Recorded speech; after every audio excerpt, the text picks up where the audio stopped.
Hello and welcome to the Weekly Scroll brought to you by the Adventure Archive. My name is Ryan. No, I'm Hunter.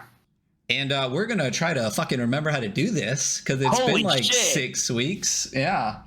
We've done this before. Once or twice, a couple, like 27 times. One or two are good. So today, a little bit later, a little bit different time, Sunday evening, we're doing a little late night for the East Coast because on the East Coast with us tonight, if I can find the correct window. It's me. I'm here. No, I'm kidding. Oh, man. Every time we switch, everything freezes. So I need to make sure this is up and we won't. Is Josh Dunham, also known as Astrolich. How are you doing, Josh? I'm fucking good. Happy Father's Day, everybody. Well, yeah, everybody. Fuck it. Happy Parents' Day, everybody. Happy Father's Day to you, the actual father here. So right. We have both kept our genes in our jeans, so not our day. But we clearly know you quite well. But why don't you tell the people that are listening that might not know you as well who you are, you know, what you've done, those kind of things, real quick, and then we'll get cracking in. Yeah.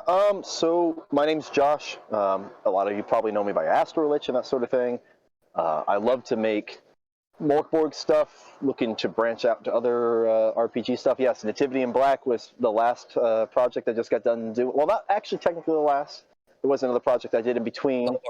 Shout out to Tyler Lindsay and the Using Dead Things. You guys should be getting that soon, so super excited.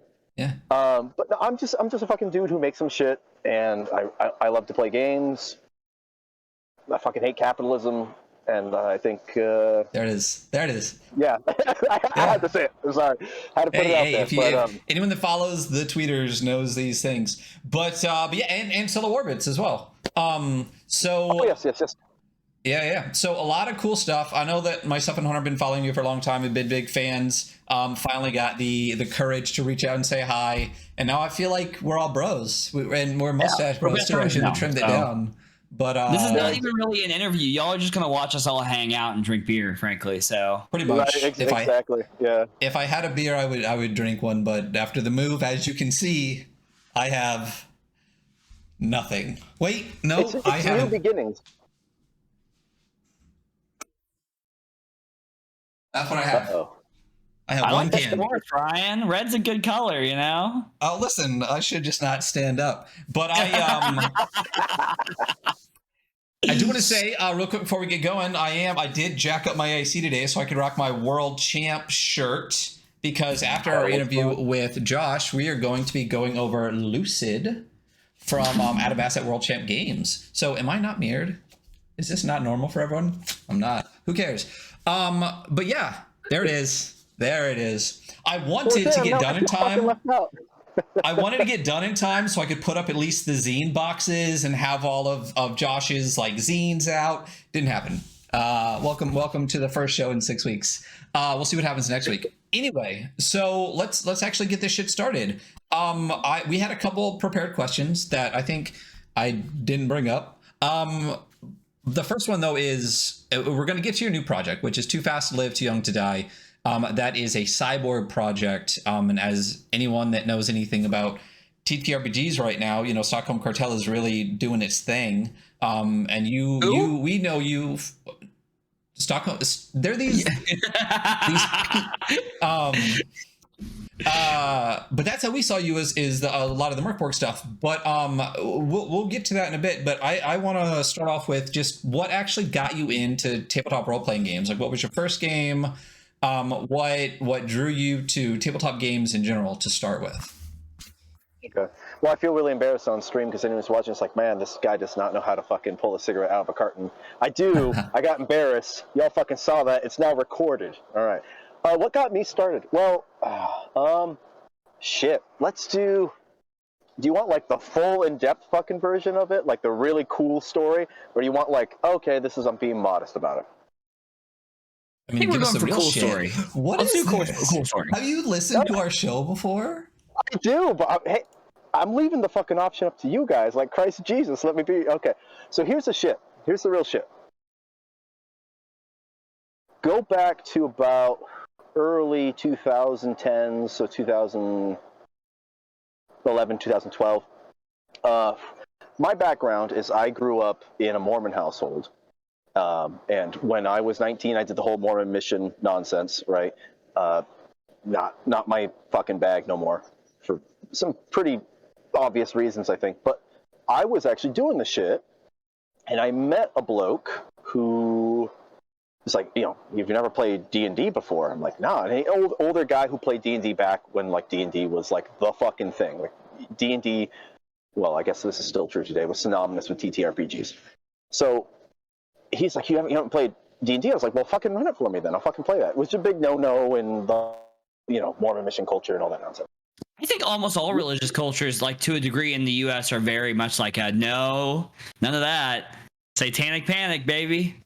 Right. Well, yeah, we all pretend it fucking ended, but it really didn't. But long story short is, I'm sitting here like, I'm fucking jazzed for that. And that's part of the reason I was wearing the Iron Maiden shirt, is because I wanted to make sure that I was kind of paying tribute and homage to that, because along with my first D&D book, I got raised TTRPG raised on first edition. And so for me, well, actually, going back even further, my father actually played D&D back in the day and kind of bought into the Satanic Panic and all that nonsense. But I did play the TSR Marvel RPG, which still has a very fond spot in my heart. Even though it's a janky, kind of clunky system, I still like it, because to me it still embodies superhero role-playing. So that was my first official RPG. I played a little bit of Dread in between before I did the whole, religious thing. And then I got introduced to AD&D. But my RPG birth wasn't until, first edition. So I played first edition very, very hard. It was kind of mingled a bit with second edition. So it's like a 1.5, you know what I'm saying? The same way we have like a 3.5, or a good example would be Pathfinder. Pathfinder's like a 3.75, sort of idea. I was playing a mixture between first edition and second edition. So we had Cavaliers, but we were using the strength rolls from second edition and character sheets from second edition, but a lot of FATCO and all that nonsense. So that's how I grew up. That's part of the reason I adopted the moniker Astrolich, just because the Tomb of Horrors to me was like a super important adventure. And if you really want, I actually have it recorded way back in the fucking day. I did a live play, recorded. It's on some fucking platform or another. The old podcast is called Hive Mind. And we played through Tomb of Horrors, and Asarak is, like, to me, the pinnacle of what a lich is. And then I learned about Vecna. This is before Stranger Things and all that nonsense. But, liches are super cool to me. So liches are the coolest. Like, I don't want to get into it, but liches are magic was real. If magic was real, that would be my ultimate goal in life, is to be a fucking lich. Oh, yeah. With that, unquestionably. Fellas, if magic was real, Lennon would still be alive as a fucking lich. But no, real talk. So that's how I kind of got started, was in first edition and second edition.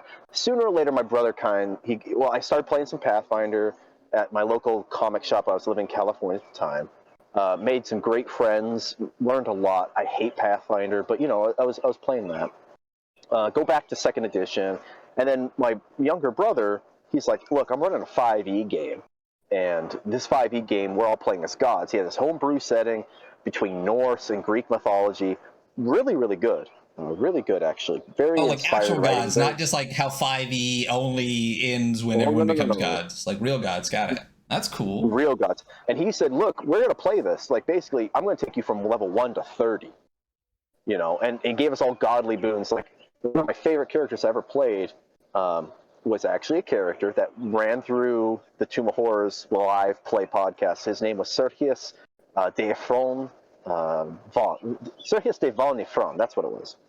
And he was just a super mage, Sherlock Holmes type. And I evolved him basically to be the Silver Surfer. He came from another planet, super fucking mage. He didn't want to be a god. He hated gods. He thought gods should be, dispelled and that sort of nonsense. But nice. Ultimately, I play this character. I absolutely love it. I start kind of feeling disenchanted, because now I've had the ultimate 5e experience. My godly boon was like a cast from any of the fucking spell lists. So, like, I'm casting cleric spells and fucking wizard spells and fucking warlock spells and anything you can name. So I'm, like, dropping time stop while I'm shooting 5 eldritch blasts and crazy nonsense. That's hilarious. That is hilarious, because you've written a ton of stuff for Morkborg, which could not be further away from being a god tiered character. It's actually the exact opposite. You're a total piece of shit. And Right. that's really cool. I mean, I still have not. I mean, I guess the closest I've gotten to playing like first edition is like, any of the retro cons that we kind of talk about in here and play. But I mean, I think it's a fairly decent segue. So let's talk about. We have several questions to ask, but like while we're here and we're fresh, like let's talk about your like latest project, which is Too Fast to Live, Too Young to Die, which is I think is it still on Kickstarter? Or did the Kickstarter finish? I should know this, right? It's still going on right now. Oh, it's still going on right now. If you're listening to this, go get it. Yes, it's still going on right now. It ends tomorrow. So today being Sunday, it ends tomorrow around 9 o'clock Eastern Standard Time. So what I'm actually going to try to do, is actually the second this ends, get it as a podcast, not wait till Thursday, so people can listen to it in the morning and actually hop in and actually do that. If that happens, we'll seek the god of ADHD and see if he gives me a godly boon. But I will work hard. I will try. That would be fucking metal if you pull that off. I'll do it. Having pulled a podcast earlier in life and that sort of thing, that's a fucking boon, my dude. Like, that's a fucking boon. I don't edit it. I chop out our break in the middle and throw it out there. But anyway, Too Fast to Live, Too Young to Die. You get this shit raw, everybody, just so you know. Raw and uncut, raw and uncut, nothing changes. Anyway, about what Hunter said, about the most recent project. Tell us about this game. Okay, so first off, I want to say, hearing people say it live, like the whole title, Too Fast to Live, Too Young to Die, feels fucking metal as shit, which was an unintended byproduct, but maybe that's me being vain. So the title actually comes from, I'm actually a big fucking anime nerd, and that was my previous path in life. I took a break from the RPG scene and did a lot of anime shit, and part of that was listening to a specific Japanese band that's based off like Bozuzoku. Bozuzoku is the 80s Japanese biker culture. And the band's name was Kishidan, which means the Knights. And one of their songs, they have a fucking, it might even be the name of a song, the title of a song. They say, too fast to live, too young to die, and they fucking start punking it out, right? Think of Godspeed You Black Emperor. Think of Godspeed You Black Emperor, but kind of, Japanese punk in the 80s. You probably heard of like One Night Carnival, if you're in that scene and that sort of thing. So I stole the title from there, and it was never meant to be the real title, and it just kind of stuck. So right now it's like, hey, I'm looking at Cyborg. Originally, I never meant to write this project, to be honest with you. My initial thing was, I'm going to put out a free adventure. It's going to be a short adventure. I fucking hate Ronald Reagan because of my politics and because he's a horrible fascist piece of shit. And I was writing, and I still am writing this this adventure where you get to assassinate Ronald Reagan. Okay, Hinckley failed, and now it's in a cyborg setting, and he's doing all the things he did in 1980, but those things are still going on in a new capitalist society. So the adventure, I'm writing this, and part of the adventure was, hey, he transports, like he drives along, and you need a chance to fucking wreck his ride and get rid of him. So I'm writing this, and I'm realizing I need vehicle rules. I need something that's going to, and I'm reading through Cyborg, and I read the armored van or the armored vehicle, and I'm like, okay, this is pretty dope. Let's expand on this. And as I expand on it, which was originally it was supposed to be part of another project, it just became its own thing. Before I know it, it's 13 pages long, and it was actually Tommy Sunzenauer. I might be pronouncing his name wrong, but he just got done running Swamp, which is an amazing Kickstarter. If you get a chance to grab that, I would totally recommend that. I reached out to him. I did some voice work for his Kickstarter video, and he's like, "Yeah, you should fucking kickstart this and shit." I'm like, Nativity was a lot of work. Let me see. And I'm looking at it like, fuck it, I'm just going to do it. I've got fucking debts to pay. I am just as much a punk or a scum, depending on which version of Warforged you're now playing, where that's all real. And okay, so I kickstarted it, and next thing I know, I was like, actually, this is pretty fucking cool. Like race cars, fucking fast bikes, fucking crashing into shit, fucking shooting at people. Not that drive-by shootings are okay, but my point is, like, this is a cool fucking game. Let me do something cool for it. And so that's what it became. Is now it's like, here are all these vehicles. You read through Cyborg. If you got that PDF already, you can read through. You can see all the cool vehicles in there. Let's have some more vehicles. Let's have custom vehicles. Morkborg, you had the Wretched Royalty, and they had the Barbarister. And Barbarister became one of my favorite fucking things to roleplay as a Morkborg GM, because someone has a Barbarister.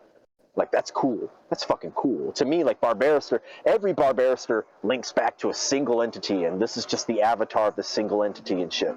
And that's such a cool mount. That's such a cool idea. Let's have some fucking cars. Let's have some fucking Barbarister cars people can run around in and crash and fucking do nonsense, you know? So you start watching Knight Rider, you start watching Akira, and you're like, holy fucking shit, I want to do Akira in Cyborg. That's the whole intention of this game. Let's double down on this. Let's grab our submachine guns and have some fucking fun.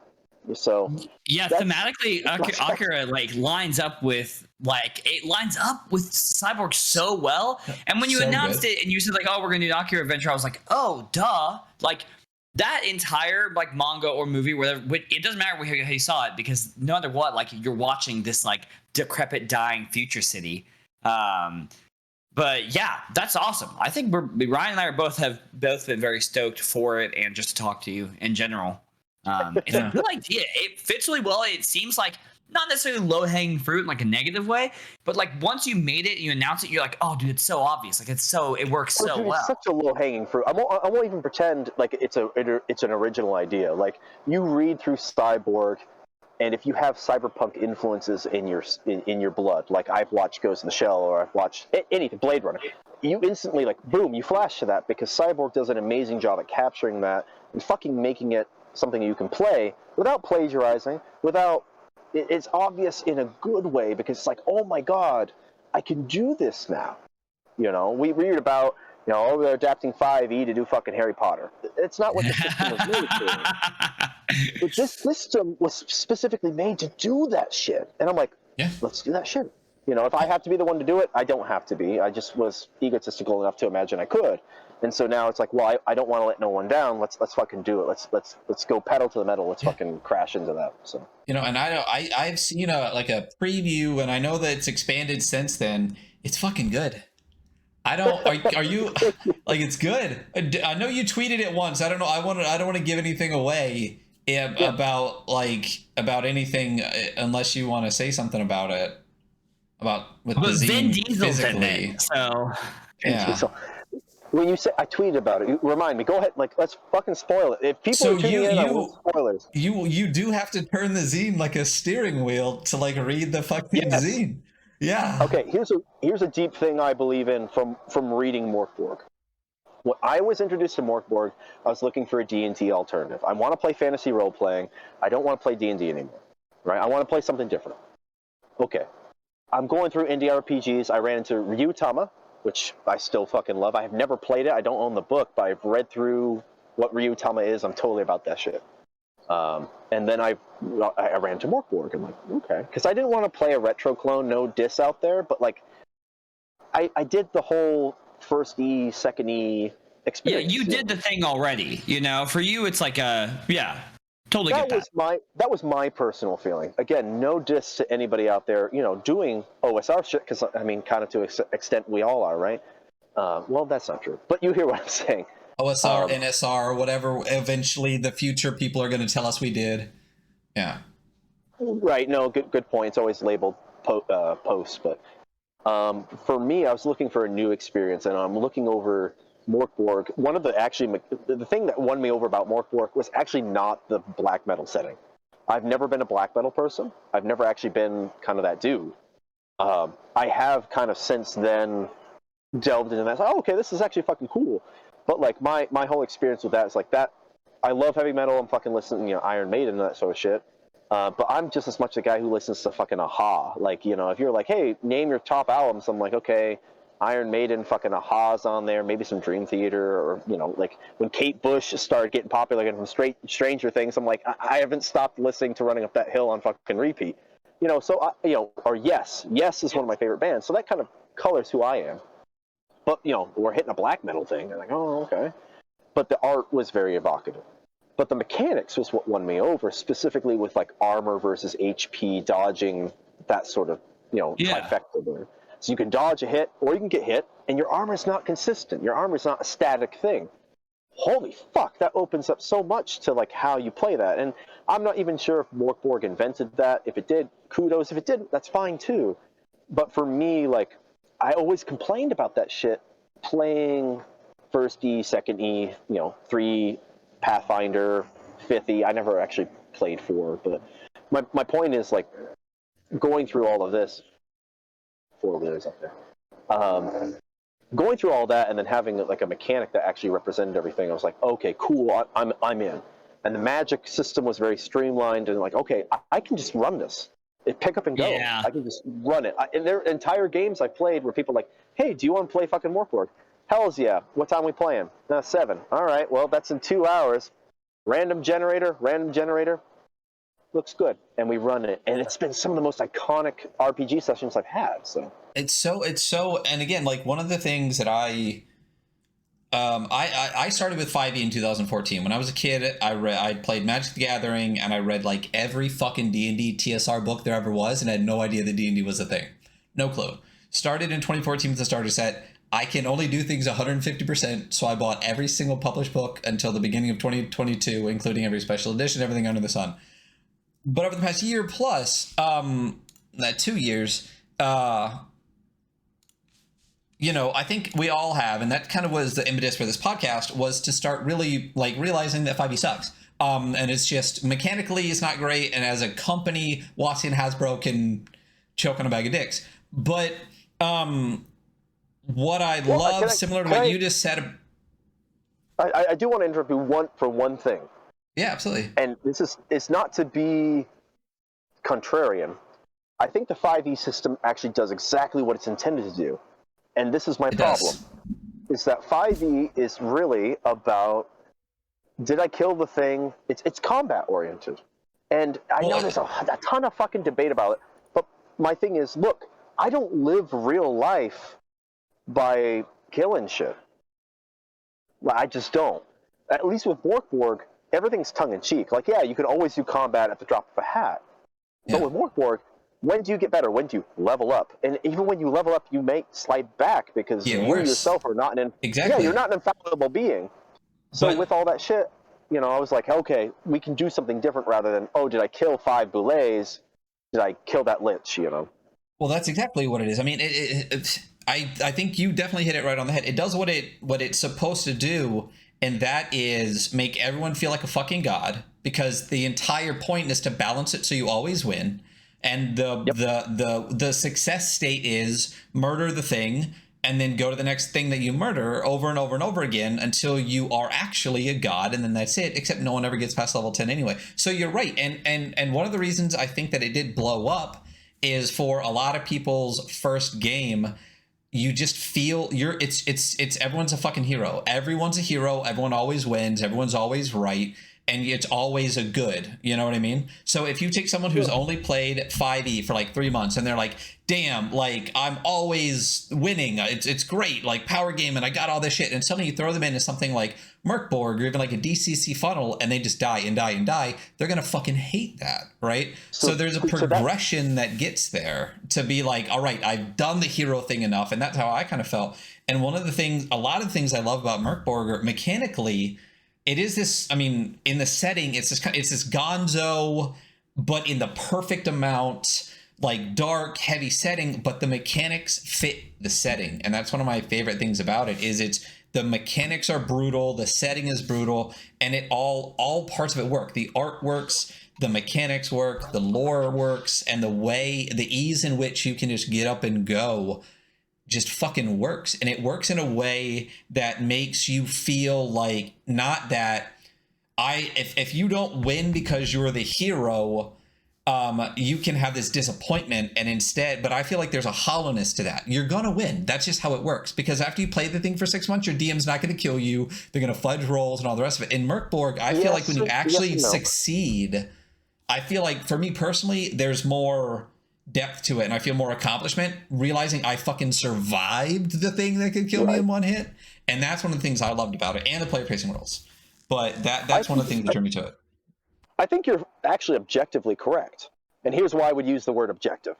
Mechanics promote certain behaviors. If you design games, you need to understand I'm trying to provoke behaviors versus design mechanics that just feel good. Although mechanics that feel good are fine and perfect, you need to stop and think. If I have a mechanic that indicates, like for example, if I use 5e, right? The mechanics, the overwhelming majority of mechanics are combat oriented. There are no social. They're very few. Let's not be, let's not have a hyperbole here, a hyperbole. Sorry.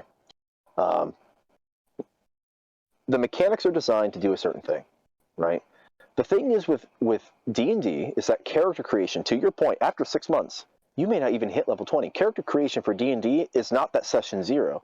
Character creation for D&D is when you finally fucking hit level 20. Your character is not fully realized until you spent years on, and some people like that, and that's fine. Me? Can I just be who the fuck I am and then go do adventures? And that's why I loved Morkborg, is because the character creation, that's the second thing that won me over, is character creation. Boom, boom, boom, boom, boom. I played so much Fallout 1 and 2, not 3 and 4. Oh, well, New Vegas is pretty good. But New Vegas is great. New Vegas is pretty good. But I played Fallout 1 and 2 over and over and over again because of character creation. And I don't know why I played it over and over again, because I was always a sneak sniper and that nonsense. Yeah, I love the character creation. I just made the same character over and over again. Right. So the thing is, like, I loved it because there were possibilities that entertained me.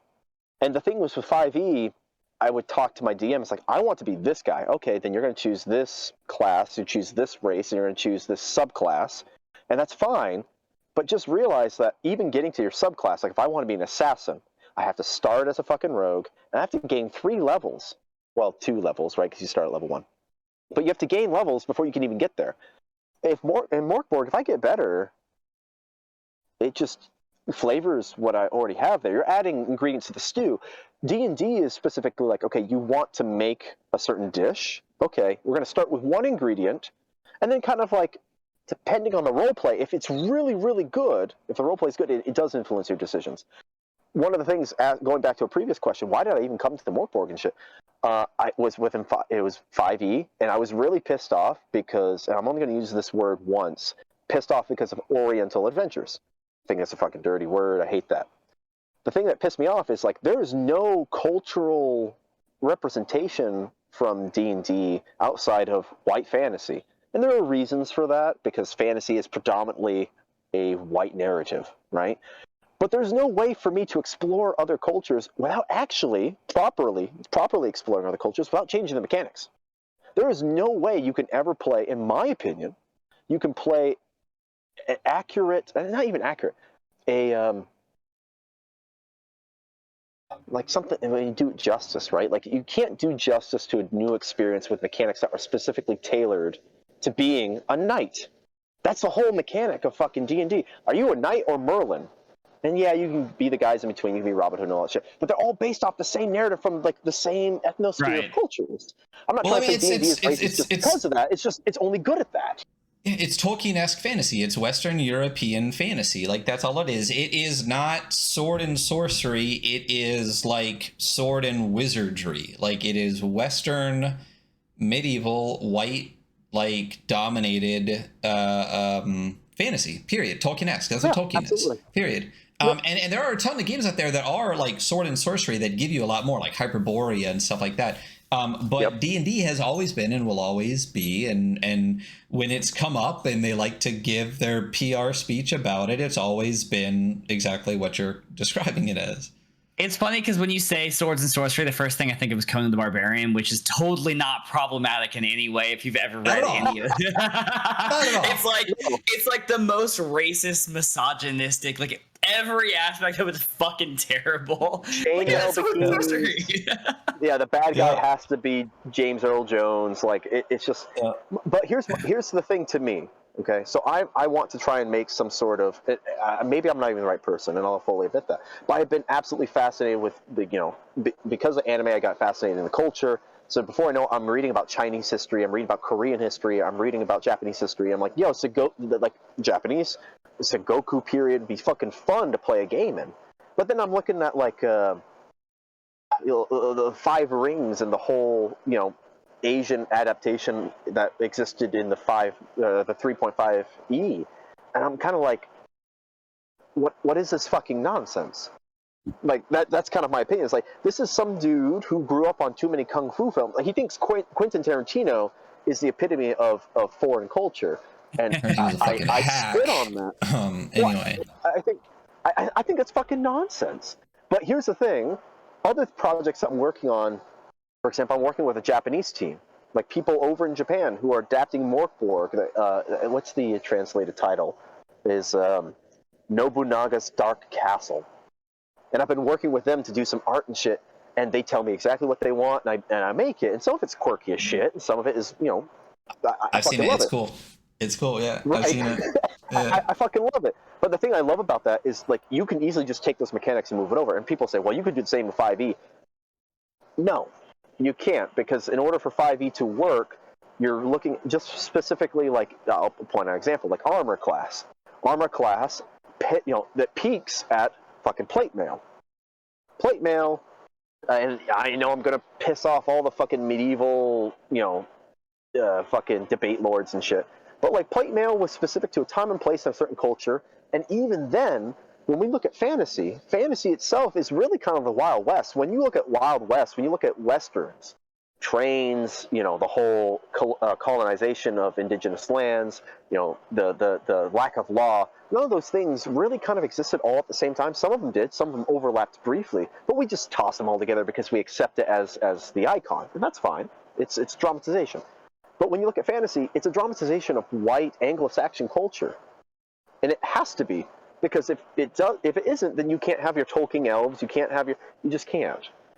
So when everyone I've ever seen who adapts D&D over, they're like, I have to preserve all the Tolkien-isms, right? It is. Usually, it is really built on. It really is built on that. It's built on it, yeah. But hijacking. So go ahead, Brian. No, yeah, that was my transition. I was going to say Merkborg. Even you can take the SRD and slap anything you want on it with just like with the vibe, and the mechanics can be the mechanics. But that's the difference. Morkborg doesn't go to a culture. Morkborg goes off a vibe, and that's the difference. Because black metal vibe is universal. Yes, it's centered in something, but I can easily go and look up Chinese black metal and find a result on YouTube within 5 minutes. It's a thing.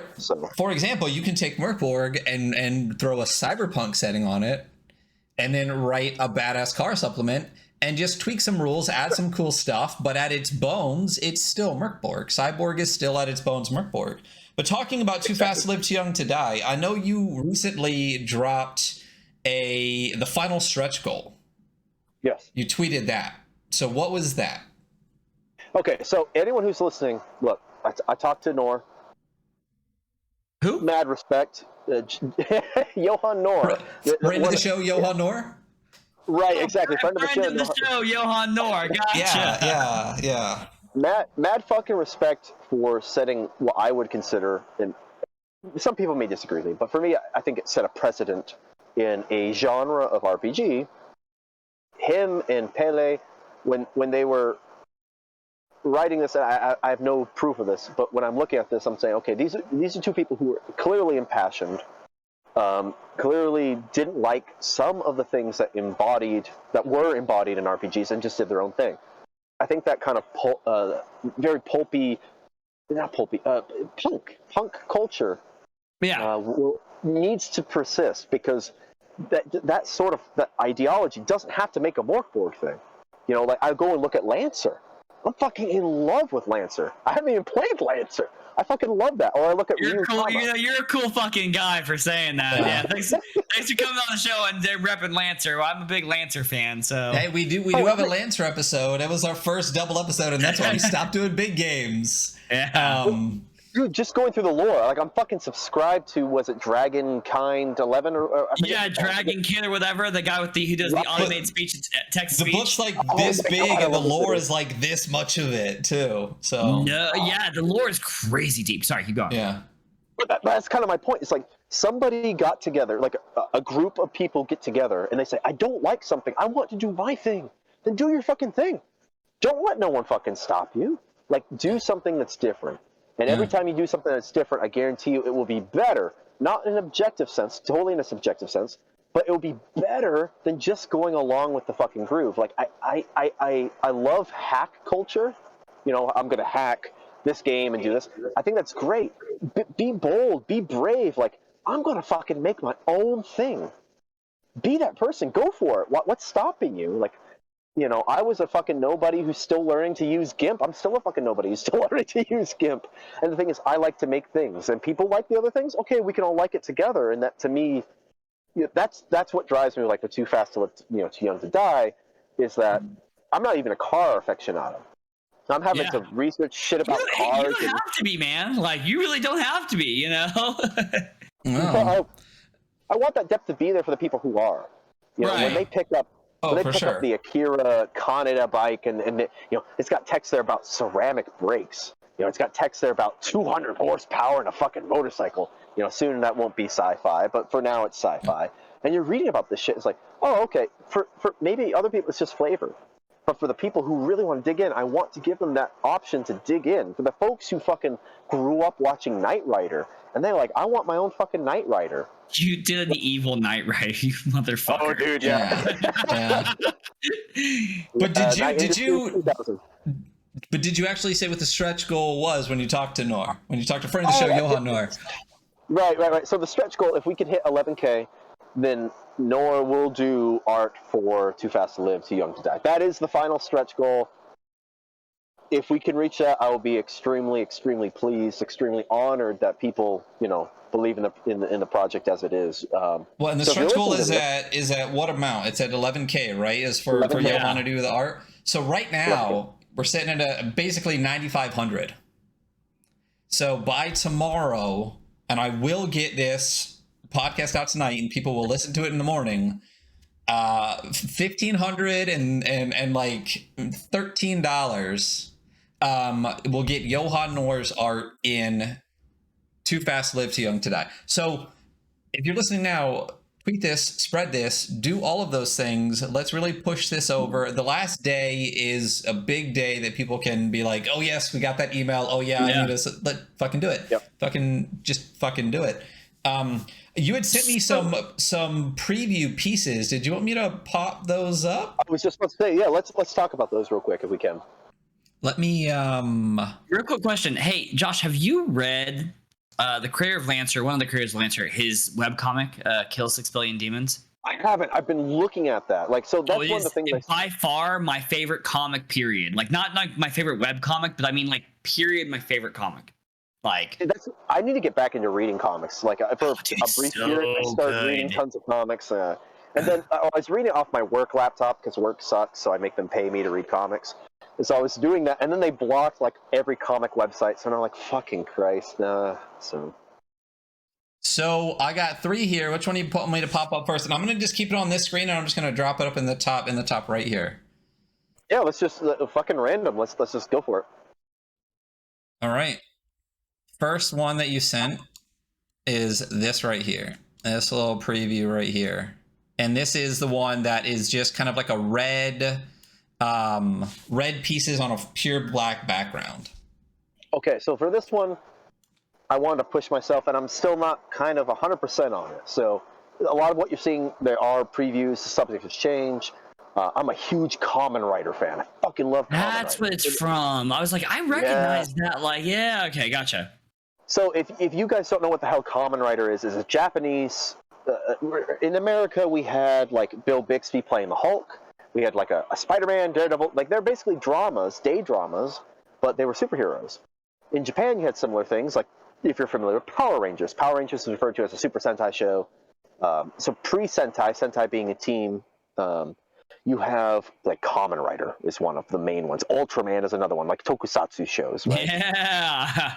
So Kamen Rider, for me, I fucking love Kamen Rider. The whole premise of Kamen Rider is there's a man, he gets kidnapped by fucking neo-fascists, and he gets fucking bodily reorganized and shit, and they're building their new fucking army in Japan. So he gets infused with grasshopper powers, so he gets like the fucking strength, you know, and the jumping and all that sort of shit. So Kamen Rider rides a fucking motorcycle, and I fucking love Kamen Rider because he betrays the whole thing. He's like, fuck you guys, I'm not doing your fucking thing, I'm gonna fight everything. So he's anti-fascist, rides a motorcycle. I think he looks cool as shit. I'm gonna put him in my fucking thing. And it was never planned. I'm sitting here like, I have to do a fucking Kamen Rider vigilante. So basically I looked at, you guys have seen Durarara, right? Yes, I have. Yeah. Okay. So this, I've already written it out. I'll give some spoilers here. If you guys have seen the anime Durarara, there is a character in there, Celti, and she has this black scythe. She's headless. She's a headless horseman. Her motorcycle is actually the fell spirit Doa. Her fucking steed. Right, and transforms into a motorcycle. So this is a combination between Batman, Kamen Rider, communism, and Celti from Durarara. And so essentially, like, this is someone, if you play this class, you're beating people to fucking pulp who deserve it, right? In fact, one of the things I got way too happy writing this. Like, each class in Morkborg is like, how did you become this class? You get like D6 options usually. And like, one of them is like, who was your last victim? And I have scratched down, like, who'd you rescue last or whatever. So one of them is like, oh, there's a landlord trying to evict a mother and her children. So you gave him permanent residence in the hospital, or like, hey, there's 2 cops. They fucking deserved it. That sort of shit. So this is the character who like isn't afraid to get blood on their gloves because red on red. But actually I'm hoping, with the artistic design on this, I'm hoping that the black and the black. So if you up brightness on it, or if you look at it, there's actually 2 layers of black on there. So I didn't notice that. When I look at it, it's just all red to me. But then when I look at it on stream and in the preview, this is the first time I've seen it like this, and I was like, wait, what? And it completely popped. So on stream, it does pop, and then it's 2 different blacks. Okay. So it's sick. Yeah, it looks great. It's still available for, it's still there for tweaking. But the goal was to do something black on black. I fucking love the black on black. There's a Chinese painter who does a lot of this, like, really dark blue on black and some gold. And I've tried experimenting with that style. I haven't quite gotten to a level I'm comfortable with. But like the red, even if you don't see the black on black and you just see red, it's mysterious. If you know Kamen Rider, okay, I see red gloves. It's actually based off Kamen Rider 2 off the original series. There's 2 Kamen Riders. One of them got injured. The actor got injured by a bicycle stunt or a motorcycle stunt, and so he took time off. And so they popped this other dude in there. So it's based off kind of both of those going back and forth who had the red gloves, and then you have the red glowing eyes and all that shit. So the idea would be you can play Batman, you can play right. The Grim Reaper, you can play this Kamen Rider character, but at the same time you're still abiding by all the spirit of fuck capitalism, fuck people who exploit others. I stand up for the people, and I'm willing to bloody my fists to do so. So that's the art for that. It's still, I don't know. I'm really excited for it. It's a different artistic direction for me. So it looks sick. It looks fantastic. I just pulled up the second one, and this has the bikes on it. It's right below you. So what are we looking at here? Okay. So part of the thing I've been tweeting about, and if you've been following me on Twitter, originally, I intended this to be a very small zine. I'm more comfortable doing smaller projects. Like if you back Nativity, you understand, like, okay, this is a 20-page zine, although then there were 3 icons with that, and each of those have their own. So basically it was almost fucking 40 odd pages. But long story short is, I'm comfortable doing smaller stuff, and I originally wanted to do 10 vehicles, just enough variety. And then everybody reached the stretch goal of unlocking 10 more, and then I also had an option for, if you want your own custom vehicle, I will make you your own vehicle, and that's still still an option on the table. So if you want your own vehicle, go for it. I told you about mine. I told you about mine. So what I realized is there's a lot of vehicles in this.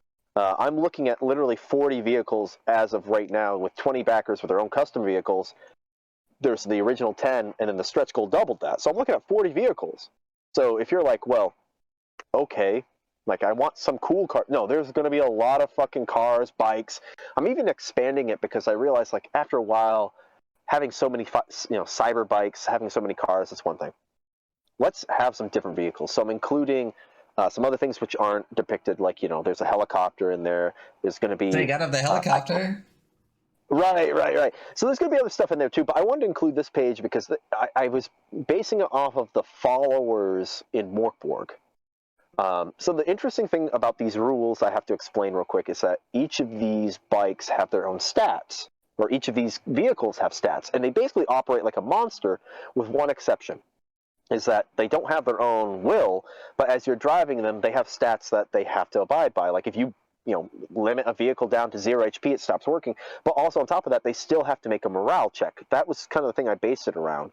So, Morkborg rules or Cyborg rules, if you reach 1/3 HP, you roll the morale. Like, your vehicle doesn't have to be utterly destroyed. It's a total. So I have all these vehicles. They have to have stats. Let's put them in a followers type, layout. And so it's like, okay, let's do that. So we have, one bike there. It's actually based off the Kamen Rider bike, of all things, the Cyclone, right? And then there's another one. There's another one there. I was reading in Cyborg, like, you have pods, right? And pods, I think, refers more to like public transportation. But I was thinking, wouldn't it be fucking cool if you could just get in a metal coffin and zoom around the fucking city? Like, this is for the type of person, like, I want to use these rules, but I don't want to have to like do a long, prolonged combat. I just want to get in a bike and zoom across the city. You can do that. The other bike, the pod, is specifically a metal coffin. You get in, it's nigh invincible. Like, it'll probably protect you from most attacks. But, at the same time, like, you can zoom around the city, relative safety, that sort of thing. And then, of course, I had to toss you can expect to be in fucking Cyborg, right? Like, it's Cyborg. You can't expect safety, Right. So the other thing is, too, is I wanted to poke fun at the gig economy. Notice, like, there's rental rates or purchase rates or costs, right? And then, of course, I had to put Uber in there. So it's like, hey, this is you get too drunk or you get too fucking high or whatever, or maybe you're shot up and you need to fucking escape.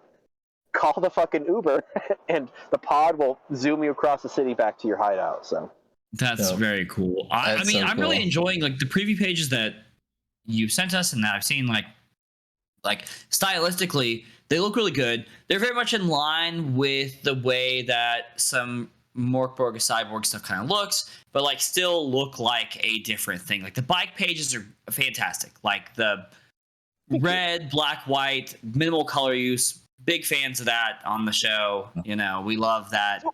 Actually, I want to mention a shout out to Death in Space too, because like the whole Death in Space kind of look of like it's not vector.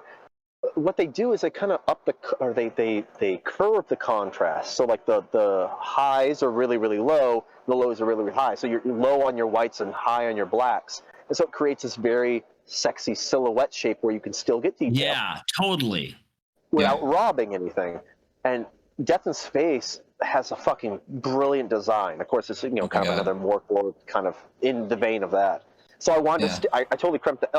I will shamelessly say, as a designer, I look at people who are successful. I look at what they're doing, and I envy them. And it goes to the quote of like imitation is the greatest form of flattery, right? Yeah. So I hope when people look at this, like the goal is to make it look like it falls in line with an official product. It's not an official product. But I mean it as homage more than stealing from. Yeah, totally. Oh, absolutely. Yeah. Designers. Jason said you were talking about Threshold, but that the Death in Space guys actually did do it in Vector. They did? Okay. Yeah, so we actually run the Death in Space actual play, and Jason chats a lot with the Death in Space guys. So, and Jason does, that's one of his jobs outside of here is a lot of graphic stuff. So I'm sure that came up. And I had another point I wanted to transition, and it escaped my brain. There we go. It's gone. I got one. It's gone. Well, to that point, so active feedback. So if it is in Vector, that means I need to correct the design. So that way it matches what actually. So I appreciate that, Jason. Thank you. Thanks, Jason. So, I've been through, and if you're listening, you haven't, astrolich.itch.io. Some really great stuff. I will plug your itch page. You have a lot. Obviously, we know that you make Morkborg content. What kind of sparked you making content? And we're kind of getting close to the end of this, but I think this might be a good one to go. Like, what started you on making third-party content for this game? It's mainly kind of going back to the East Asian setting. I started trying to hack 5e, and what my original intention was, I'm going to rebuild all these classes. To me, a samurai is not a paladin. To me, a samurai is not a cavalier. To me, a samurai is not a warrior. They're none of the melee classes. A samurai specifically has their own should feel like a samurai. So like my intention, like everyone loves ninja, right? I want to play ninja, and everyone's like, well, just play an assassin rogue. And to me, I'm like, well, that's not really. Not what ninja. When you look at 5e, and you look at the classes. These classes are based off archetypes that exist within a culture, right? When I look at a ninja, we have to understand that these are characters coming from dramatized, still within the culture, but dramatized within the culture of stage plays. And so real shinobi are basically commando samurai. You know, they snuck in and did that. Why? So how do I embody a commando samurai? How do I embody that? Well, you can't really fucking do it by just playing a rogue. You can't do it by just mixing, two different classes. It's kind of, no one wants to multi-class, and if you do, you're doing it for certain boons anyway. Right? I can get level 17 here and then 3 levels in here, so I get this one ability. And that's how. So to me, it felt like a cop-out. Like, can I? Yeah. There's a certain level. There's a line in the fucking sand for me between hack and just build your thing. Just build your fucking thing. And I took the approach of like build your thing. So just But anyway, to get me into that, I played Morkborg, ran my first session, and the Astrolich is actually like a part of my personal lore. And I just took the moniker because it sounded cool. I stole it from one of Matt Colville's streams and all that nonsense, and I'll shamelessly admit that. But it sounded fucking cool. Like, oh, we're mixing space and sci-fi with fucking fantasy. I love that shit. It's prog rock as fuck. So I'm sitting here like, the Necromancer sounds great. So the first game of Morkborg I ever ran, they were running through this abandoned temple of the Astrolich and some of his followers, and at the end there happens to be an obelisk from 2001, and they can either touch the obelisk or not. The black salt winds is coming straight from this obelisk. Like, people can't escape it, nothing. So like they have to do something, and if they touch it, they either get sucked into hell or they get a vision of the Astrolich, and he's like, look, the world is dying. I'm not for or against it. I just think there's a better way to live. And that's the whole, epitome of what the Astrolich should be, in my opinion. And everyone wants to use it, great, go for it. To me, it's like the cross between Buddhism, but active revolt against corrupt systems. I want to be Zen with myself, but I will totally put my fucking force against the world to change it if that means people can suffer less. So you can't live apart from the world, but you have to have an inner world of your own variety as well. So what drove me to do that? Well, I didn't see any other systems really working out for what I wanted to do. I run into Morkborg, I'm like, holy shit, I think I can do this. And you can look at, if you plug in the itch, you'll see the old shit there, and there's an evolution. So I would like to think there's an evolution. Very cool. Yeah, absolutely, 100%. I mean, and then even going as far as like solo orbits and so much. A quick point, and I finally remembered what I meant, or what I wanted to say earlier. I've been listening a lot to the Wobblies and Wizards podcast with Logar the Barbarian, and I hit this episode where Morkborg was like just coming out, and they were just talking about how it just kind of like blew up the industry with like the art punk style and just the dearth of like creativity that came from all of these third-party creators afterwards. And it's just like zine after zine after zine, and so many of them are so good. One of the things that we've talked about before, and one of the things I really, really like about the third-party creators for a lot of the Stockholm Cartel stuff, there's a couple names that always pop up. It's Philip Reed, Chris Eichhorn, it's you, and like one or two other people who can take that. Right? What's up? That blows my mind, because when you mention those other names, I'm sitting there like, man, I wish, if Chris is listening to this, I just want Chris to know I look at him the same way. We'll drop an anime reference of the Naruto Sasuke. Like, you're my rival, I hate you, but I fucking envy the shit out of you because you're so goddamn Chris does good work. I look at fucking New Year, I'm like, oh my god, like, I need to up my fucking game, bro. I look at Eileen, I'm like, Jesus Christ, like, these guys, these folks are so fucking far ahead. Like, there's so many talented people doing so much better stuff than my own, and I can't help but be fucking motivated and rival. Well, so hear my name comes up, so like, to me, I am unworthy. Like, I love doing what I want to do. I think other people probably do it better, but I'm going to keep doing what I'm doing, and I want attention just as much as everyone else. Keep doing what you're doing. One of the things that the point I was making was what Johan and Stockholm Cartel in general, but Johan really put that book together, and it's created this like just subgenre of fantasy, like, period. And I think with so many Morkborg projects coming out, one of the reasons that your guys' names, ones I just said, really stuck out to me, and I think to Hunter and both of us, is the people that can take that style and make it their own instead of emulate it, be inspired by it, absolutely. and you can tell where it came from, but it's not like, it's not like emulating it. It's taking it and creating something on their own where you can see it's like a nod, a heavy nod, a heavy inspiration, but not just a copy. And all of those people that I just said do such a good job, including yourself. And especially with now Cyborg is coming out.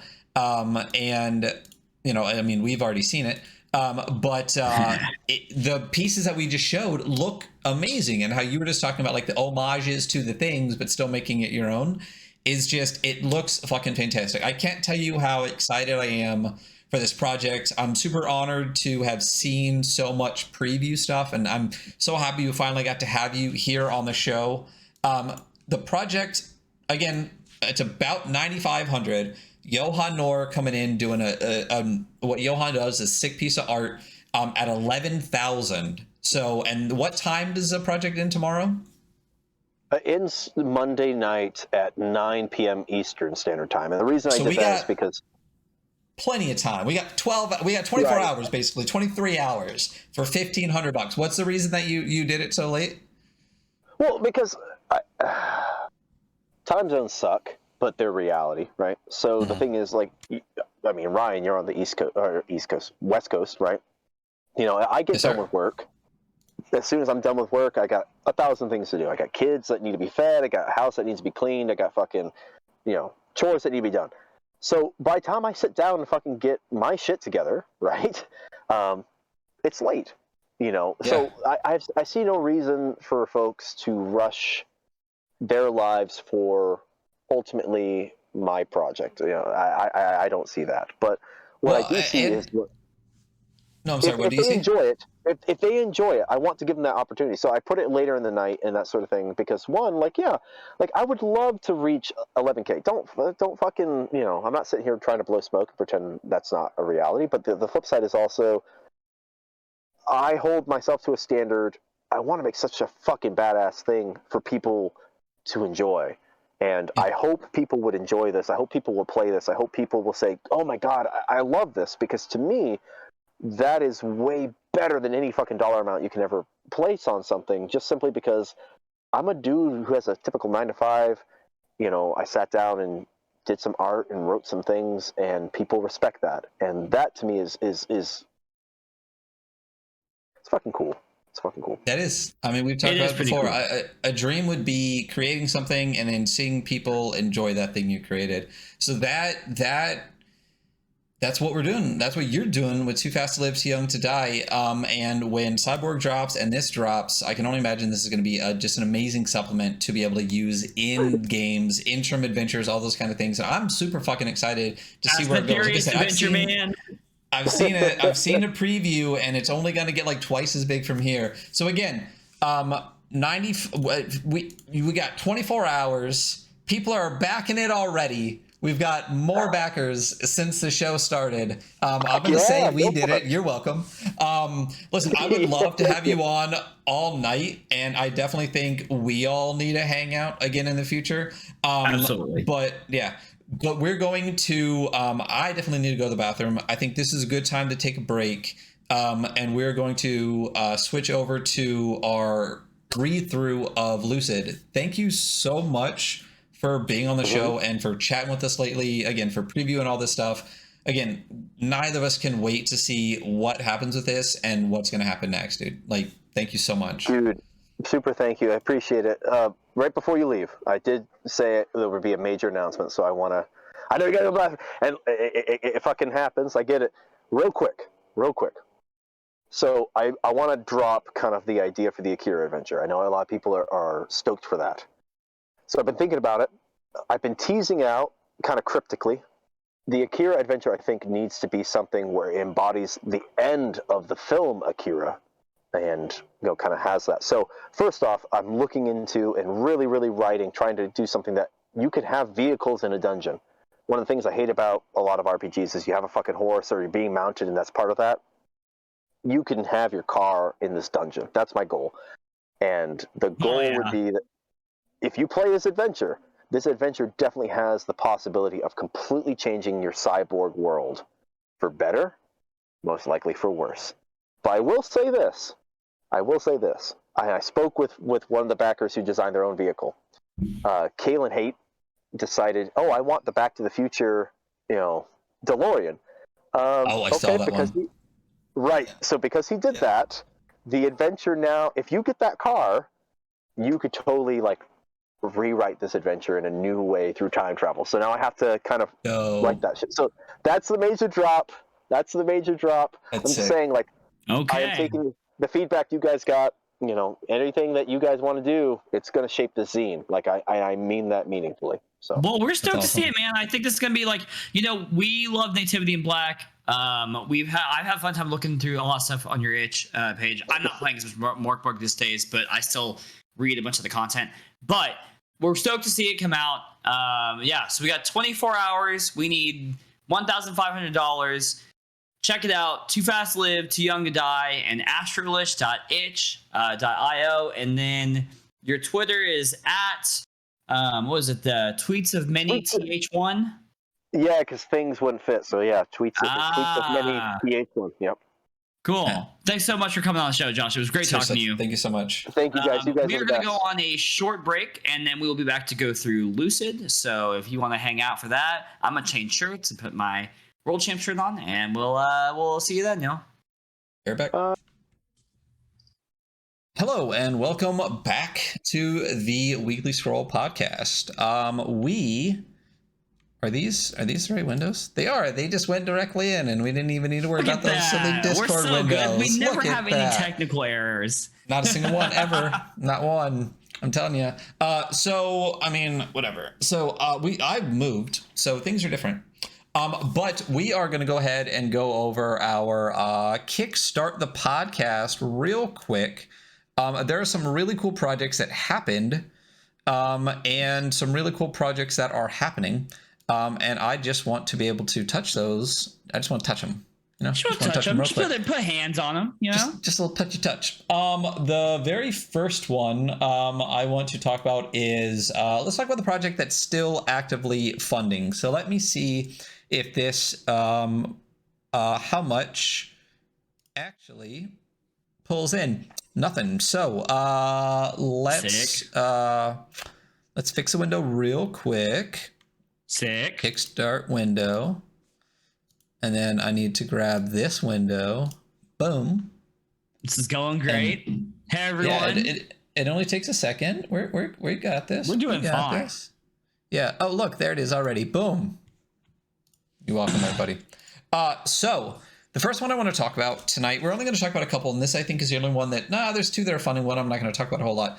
This is Gangs of Titan City, grim, dark, urban role-playing. This is from Soul Muppet Publishing. Anyone that's watched, this is guys. Soul How many Muppet, times did I make that joke tonight? Apparently at least 3.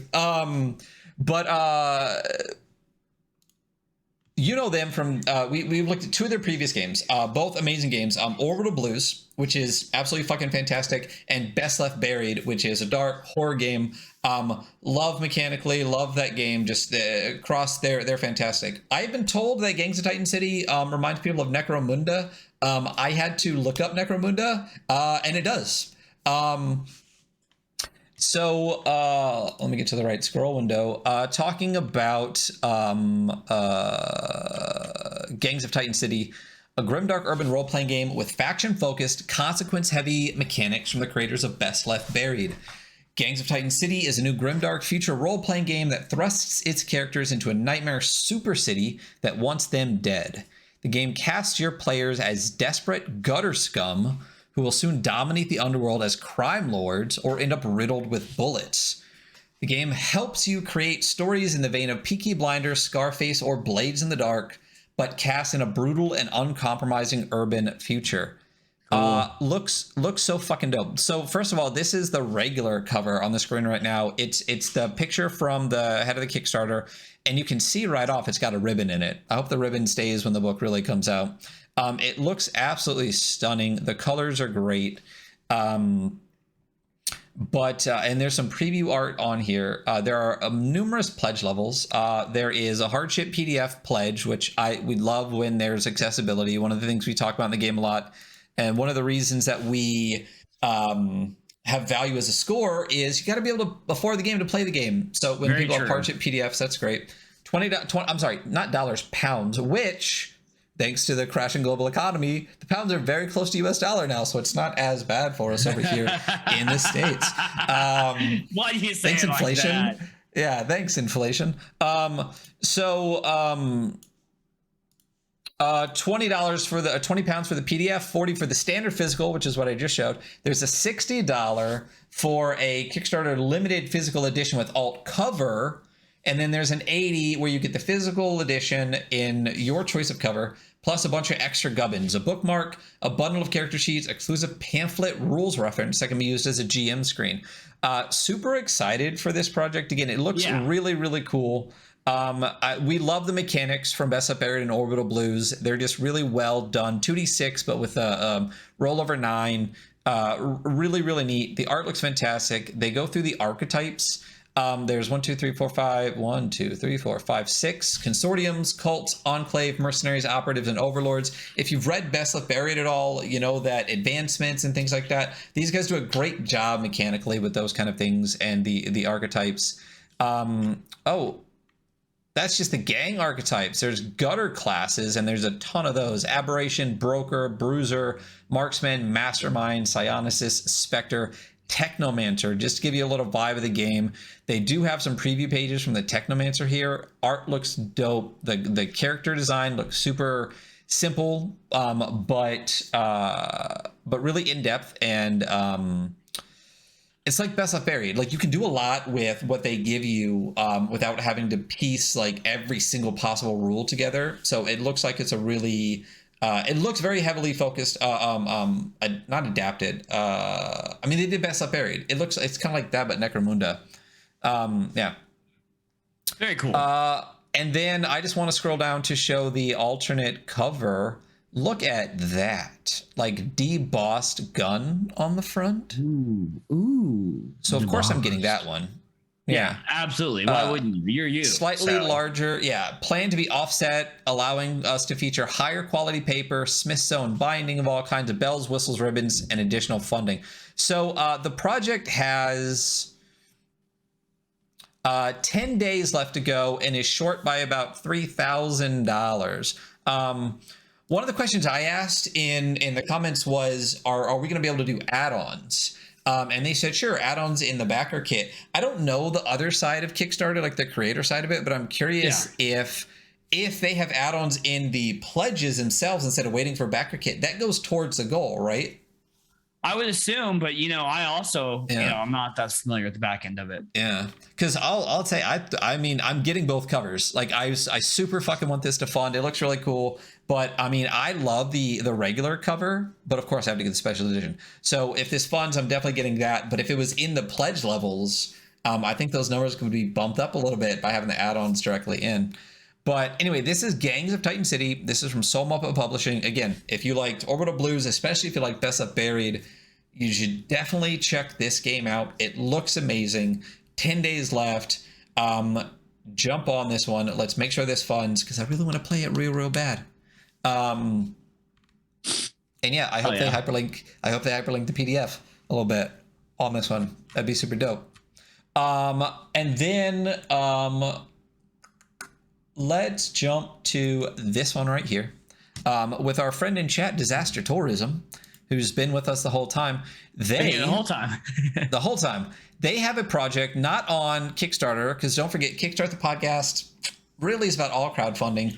It's called The Dark. It is a wretched and alone solo journaling game about isolation and loss amidst an encroaching preternatural darkness. So for those that don't know, Chris Bissett came out with the Wretched and Alone system, and Sealed Library and him put out an SRD for it. And there's been a lot of amazing Wretched and Alone games. I got a bunch of them. Definitely plan to start running some on stream. And this is one of the ones I'd love to do.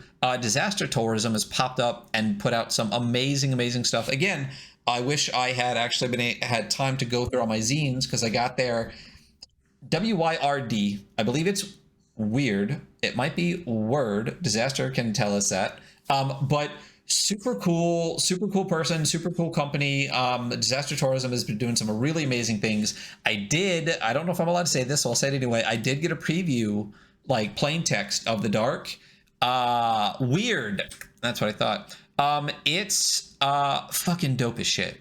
Like, it's really fucking... Have I sent you that? I'm allowed to send you that. We're both the same thing. It's so fucking good.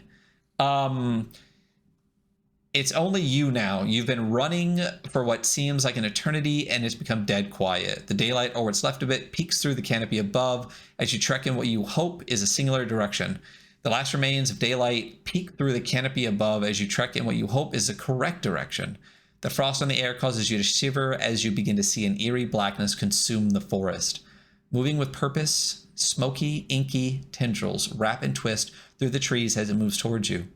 The closer it gets, the harder it is to remember who you were, who you love. Holding on to your deepest memories is all you can do now as you try to survive the dark. So we can read. We got it. Yeah, we can read. We got it. So first of all, it's a great project. Really wanted to have Disaster Tourism on the show, but we were in our hiatus, so we both got new jobs and everything. But on top of it being an amazing project and you got to fund it, one of the tiers, the highest tier, the $80 tier, Light in Darkness, it gives you a plain text PDF, the PDF, some stickers, backer credits, a notebook, the physical booklet, robust wax spiral taper black candles, and best of all, and if you know me and us, you know this, a special edition LFOSR version. Oh yeah, God damn. Yeah. Hell So yeah. you know. And I asked them, Disaster Tourism. We've been chatting on the tweeters. If they're going to keep this funded and finished, 194 backers. It went above. It's $5,000 for a $750 goal. Blew it out of the water because it looked sick as fuck. But I asked if late pledges were still open so I could talk about it on stream tonight and have people still be able to back it. And guess what? He said that they will be. So this is still available for you to check out. And I want to show two things real quick. First is look at these fucking candles, dude. These spiral taper candles. Look at how fucking dope they are. For those who can't see, cool. They look almost braided. Yeah, they're like spiral down. The bullet journal is also LFOSR, by the way. The journal and the special edition book for $80, both LFOSR. You know, if LFOSR does, I got to do it. And there is a preview picture, just a little teaser here, of what the cover of the special edition LFOSR looks like. Is that gold foiling on the front? Disaster? Because that's what it looks like to me. I mean, it's gold foiling. It is gold foiling. Yeah, also, you know, is. Shout out to fucking Adam Bass, man. Fucking world champ. Yeah, I can't wait to. Oh, I forgot to change shirts. Fuck. Change your fucking shirt, man. Come on. Anyone that knows that's listened to our podcast knows that we're Adam Bass stands here. I wish I still had my Adam Bass collection up at the new place, but I don't yet, so I got to rock the shirt tonight for Lucid. No, and Adam, again, anyone listening, we stream on Twitch. So when we talk to random people in chat, it's because we're streaming live. You can always check us out on Twitch at the Adventure Archive. No, you made it. You actually got here just in time for Lucid. We're just going to wrap up our Kickstart the Podcast, Game Found the Podcast, and then we'll take it from there. But anyway, it's burgundy with gold foiling for the LFOSR cover. The bullet journal comes with this LFOSR 2, and you get black candles. Late pledges are still open through the weekend. I'm not sure when they're going to close. Maybe Disaster Tourism will tweet about that. Find them on Disaster Tourism on the tweeters. Yeah, I'm super excited for this. Again, I have the preview of it. It's so good. It's so good. Back that. The last thing I want to talk tonight is just a quick little touch on it and a little announcement. Just a little announcement. This is Skyrim. It's a system neutral it's a system neutral RPG fantasy source book and coloring book full of misty floating islands and weird creatures. And this comes from Eco and Evelyn Moreau doing the art.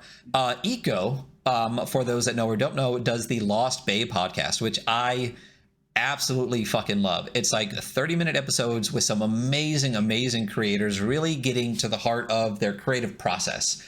It's so good. I've listened to season 1 twice through already. They have a season 2 out. Can't wait for season 3. It's really cool. I'm not really going to dig in this project too deep today, except to tell you to go fucking back it because it looks really cool. It's got 17 days left. It's at $6,000. And it's got a $7,800 goal. It converts to American for us because it is. I don't think it's in dollar bills. Yeah, it's converted from euros.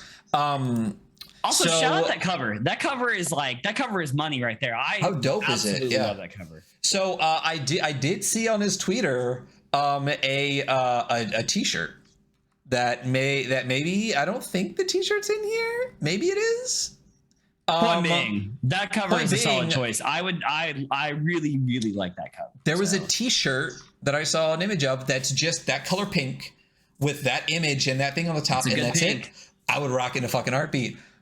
The special announcement, and the reason we're not really going to talk about this too much tonight is because Eco will be on our show next Sunday at 8 a.m. Pacific, 10 a.m. Central Time to talk about this project and to talk about TTRPGs and just back-to-back interviews from Astrolich to Eco now. Yeah, we took 6 weeks off. We came back. We're like, you know what? We'll just fucking interview motherfuckers. So we're coming in hard. We're coming in hard here. So again, check out Skyrealms. Get a little preview of it so that next week when Eco is on, you will know what we're talking about and you will give him your money and you will make this project happen. A bunch of projects that are this close to funding. Let's push them over the fucking edge, guys, people, and back Skyrealms. And those are the projects that we're going to talk about for tonight. Throw that shirt on. Rock that World Champ Game shirt because we are going to be transitioning. Let me kick over to. Oh, you know what I also need to do is actually bring up. Yeah, we're doing it. What I need to actually that bring double up. collar look, you know, when you wear 2 shirts, you can see both their collars. I'm not into that shit, bro. Yeah. Well, then pop that bottom shirt off, homie. I am going to bring up this here PDF. Thank you. One thing I will say is that I was reading Lucid on a plane a week ago on my way to LA, and my copy's at my mom's. So I got it from Patreon, and my copy's at my mom's. So my mom's got it. I mean, I'm sure she'll really enjoy playing that. Oh, that's what it is. I kept trying to open the PDF and it kept switching to something else. And it's because I just had the cover, not bringing up the actual PDF. So let's do real things and actually make that happen. You know, we for our first show back after like 6 weeks, we've had very few, or 4 weeks or however long, who knows, time's irrelevant. But yeah, you know, we have very few errors in technical errors, I guess. Yeah, I feel like we've done okay. I feel like we're getting there. Look, and the game just pops up when it was ready to pop up. So yeah, I think the stream is set up pretty well. And even moving to a new place, it worked out. So for those that don't know, World Champ Game Company is who we were talking about earlier when we said Adam. That's Adam Vass. For those that have never listened to the show before, we're a little bit of fans. We kind of like him. We're a little bit of fans. I was a huge emo kid forever, and so like I'm a big Law Dispute fan. And then also fucking dude, Necronautilus is like still one of our highest ranked games. It's a pretty unbelievable. I think game. if you drop value off, just because like something like Merkborg, where like 90% of the content is fucking free. It's free.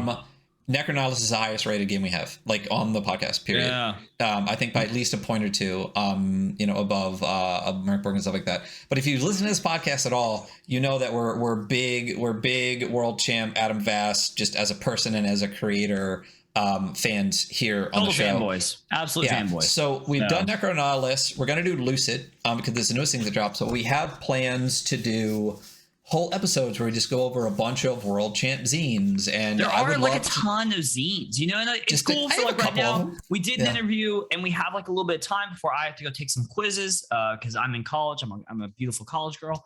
But like there are so many like really great, incredibly concise like scenes or like little like very emotionally evocative like experiences that you can have in a tabletop space. And it's really cool because I think Ryan and I are very much into the artistic side of this hobby. Like I love killing not animals. I love killing monsters with swords. That's just not animals. But it is nice to have these experiences. They're very crafted to like, you know, like like I said, like evoke like a certain feeling or emotion or use words or memories or like to craft an experience together at a table.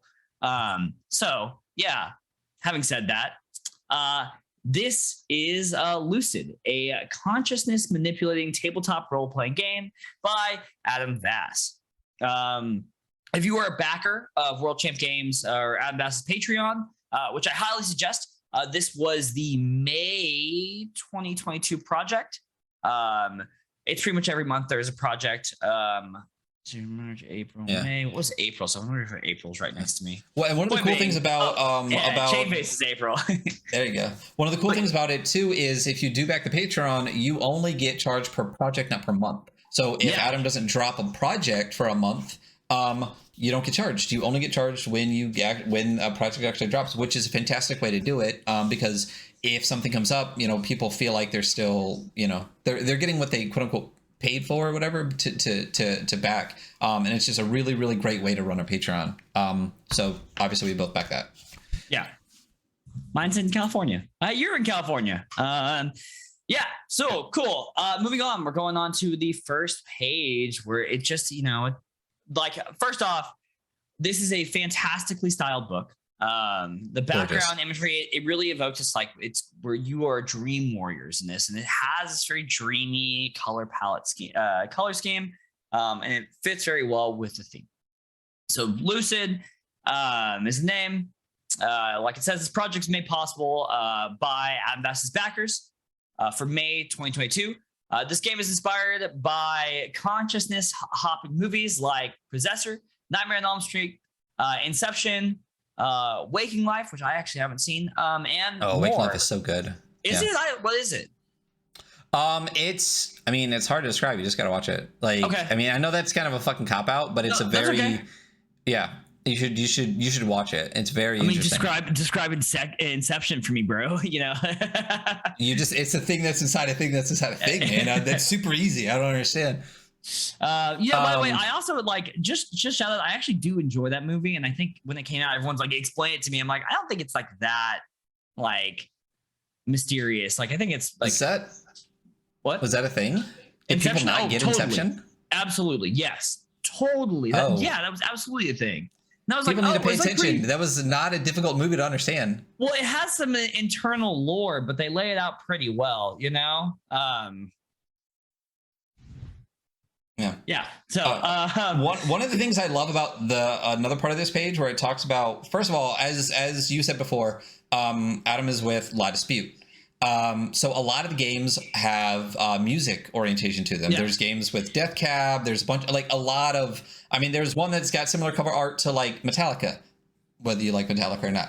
But one of the things I love about this page is the music section. I tell people about health all the time. And this is talking about Volume 4, Slaves of Fear by Health. We just tweaked a little bit on our on the stream for a second. I got to get a hard line running back here. I got 1,000 up and 1,000 down. Yeah. Are you on Wi-Fi?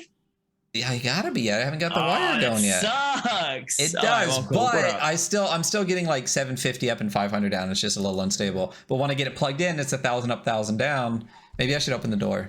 It makes a difference. Anyway, love that Health is an inspiration for this. I'm fucking obsessed with Health, and Slaves of Fear is an amazing album, as well as the rest of the music that's on this page.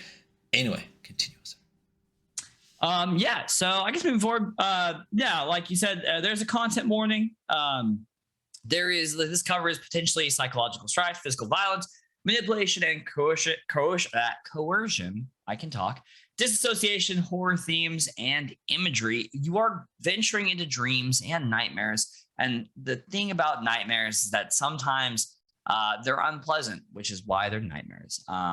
If you are playing this game with your friends, I highly suggest that you have a conversation at the table. We always talk about this, or at least we always mention it. Safety tools, open conversations. Tabletop gaming is about communication. It's a social experience that you're sharing with your friends, especially this one, because I believe that there is not a game master. But I'm a forgetful guy, so often I'm wrong. Cool. The mission structure on randomly generated psychedelic landscapes is derivative of my stoner metal science fantasy game Necronautilus, available at worldchamp.io /store. So we'll move forward to the Earth Cries page, but yeah, obviously this is very much in line with like a consistent world champ mentality on this, like very psychedelic prog rock, stoner acid, my early 20s. And like 3 weeks ago. The Earth Cries. When I call on the inside, my head hurts. My mind is a well with no bottom. Someone has fallen in and is stuck at the bottom. A dog's incessant barking told me so. Hate and love, conversations I'll never have, climb up the wet stone walls. A plague of information forced upon me by screens of every size drips through cracks. People I have long forgotten and others I'll never forget. They live here together, a constant war between silence and noise, compulsion and restraint, light and darkness, and neither side has a viable plan to win. This is where you come in. The emissaries of a blurring reality. Fix me, dig as deep as you can, and mine the viscous fluids underneath the surface. Let your dreams be dreams. Purge the forces that would bring our nightmares to life.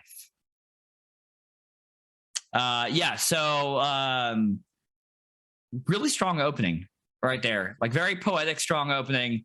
And it kind of really sets the theme. Like, I mean, that really is your agents. You're not death agents this time. You're dream warriors, and you are like, it almost has like, do you ever play Persona? We talked about this. I have not played Persona. Persona, you go into these like mental realms and mental spaces, and you fight these people's like negative feelings and their inner demons, and you make them a better person. You help them like get past these things, and it has kind of very similar vibe to that. Absolutely. Ooh, that coffee's starting to wear off, man. Why don't you go ahead and read the next little section? You are dream warriors. What is this? I love the art too. So first of all, one of the things I said on the tweeters was that it reminded me of Candy Teeth a little bit, just because of the blue and the pink. And I should not have said that, but it doesn't. I mean, it does a little bit just because it's got a kind of a similar vaporwave-ish, but I feel like the colors in Candy Teeth are so much more vibrant. And that makes sense for the game. But it's absolutely different inside. Like this is much more, it's not like if you compare the two. So I think it maybe like hints a little bit. But if you actually look at the spread on this page, it's like the whole person with the hands up. And again, I don't look in spreads. Okay. So yeah, very different. But what is this? You are Dream Warriors, a powerful sect of sleeper agents guarding an ever-thinning veil between waking life and walking nightmare. Convene with other agents in your waking life while carrying out missions deep in the folds of others' minds, waging war against the nightmares that aspire to invade our physical reality. Your missions take place across two phases, awake and dreaming. While awake, seek out sources of strife within the minds of those around you, learn about your world and your role within it, formulate plans, interact with other dream warriors, and sharpen your focus. In dreaming, traverse the realms of dreams full of our deepest fears and secrets, manipulating and battling the dark forces that operate within to maintain a semblance of sanctity in our cognizant days. It very much gives me the Inception kind of vibe. Totally. Absolutely. Yeah. Not some, I mean, more like warrior focused versus, but like the kind of like lore-ish a little bit of being able to go in and battle things that need to. This is a tabletop role-playing game for 1 to 5 players. Each player needs a 6-sided dice, just 1d6, and a way to keep track of their character details. You do not need a game master. Each player inhabits a role of their character, dictating thoughts, dialogues, decisions, and actions. All players share the responsibility of describing the various worlds enveloping your characters and the consequences of their actions. Rolling dice and consulting the included oracles help you make difficult decisions, stay on the intended themes, introduce drama or unexpected elements, and direct the events of your story. There's a whole page here. Again, we've talked about this over and over again. I think just about every World Champ game I've ever seen talked about safety tools. That's one of the things we really love about Adam Vass and their projects are there is a lot of them are heavy.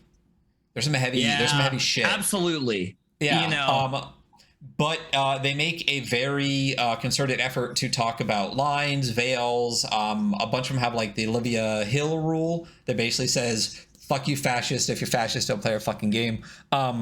Which, you know, lines, veils, palettes, the X card, basically, again, reiterating the safety involved in this, that there could be some, it's fucking heavy.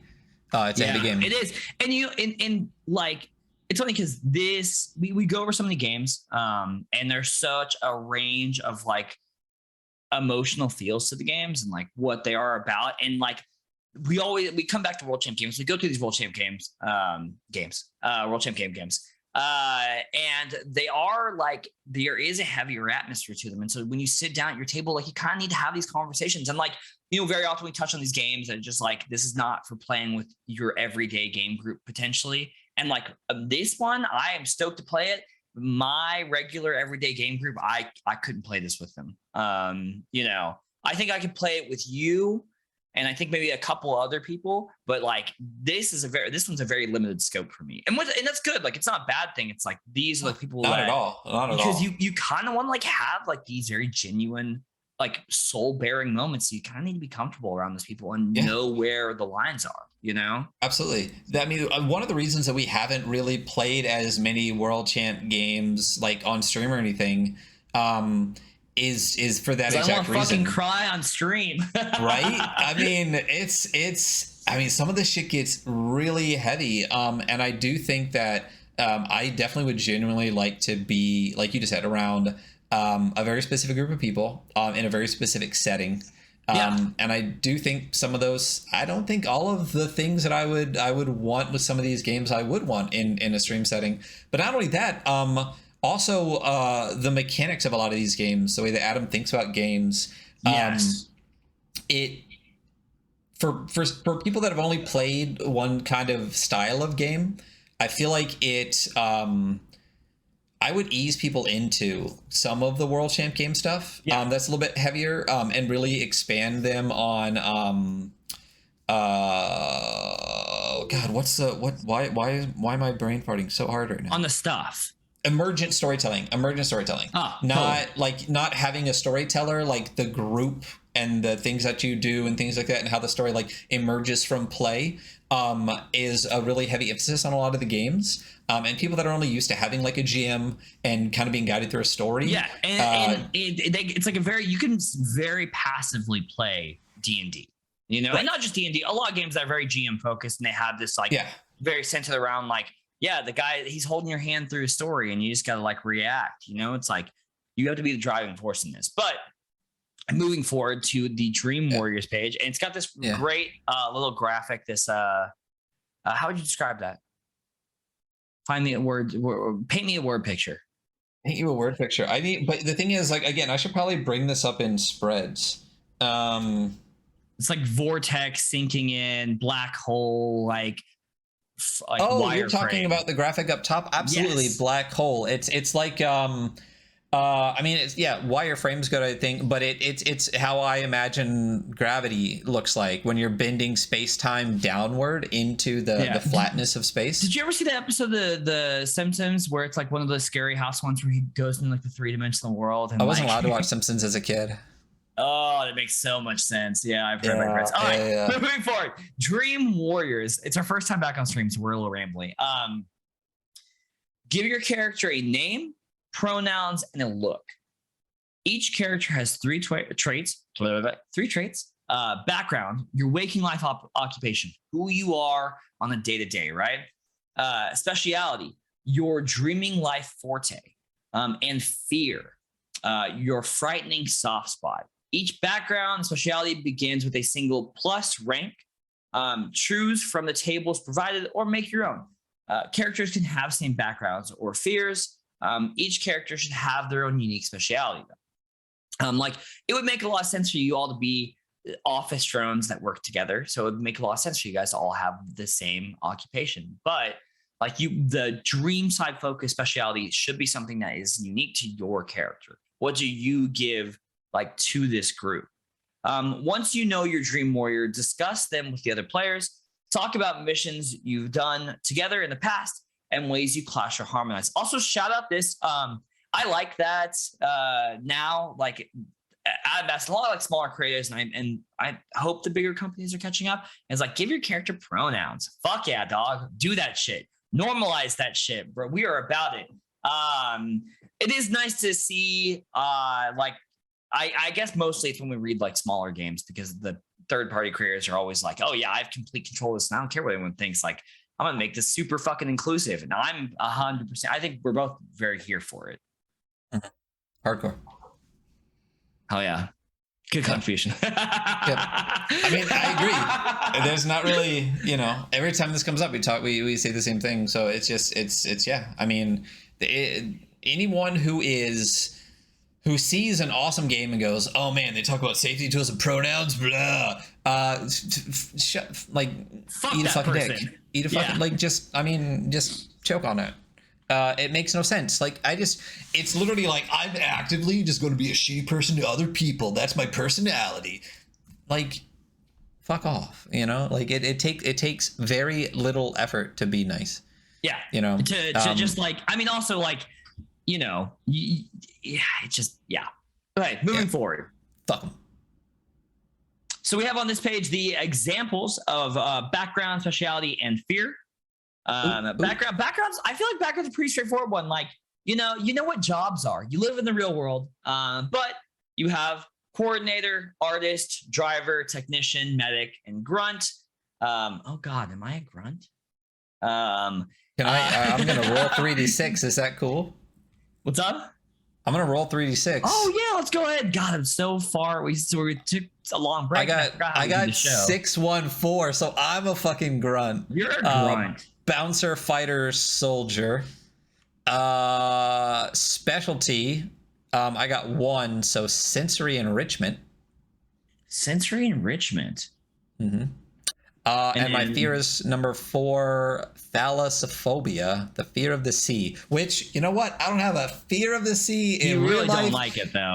But I have a healthy respect, and it can keep itself. Perfect. Most shark attacks happen within 100 yards of shore. Just throwing it out there. So sensory enrichment, and Adam, you're in here if you want to expand it. Do you think that is like expanding like what you can see within the dreaming world, or how do you read that? Ryan, you can answer this too. You're right there. How do you read it? Oh, yeah, I would. That's exactly what I assume. Well, when you look at the rest of them, like minor shapeshifting, motion control, spiritual possession, environmental manipulation, conjuration, summoning. So this is your specialty. Sensory enrichment. I would assume that you're enriching your senses. Yeah, so absolutely. I would assume I would read it. I mean, I don't want to say just enhancement. Yeah. But I would just assume things are clearer, like easier. You're able to find your way. You're able to find the things you're looking for in the dream. Exactly, because all of your senses and your sensory intake is expanded and enriched, and that's how I would play it, as just being able to hear more, see more, feel more, taste more, touch more.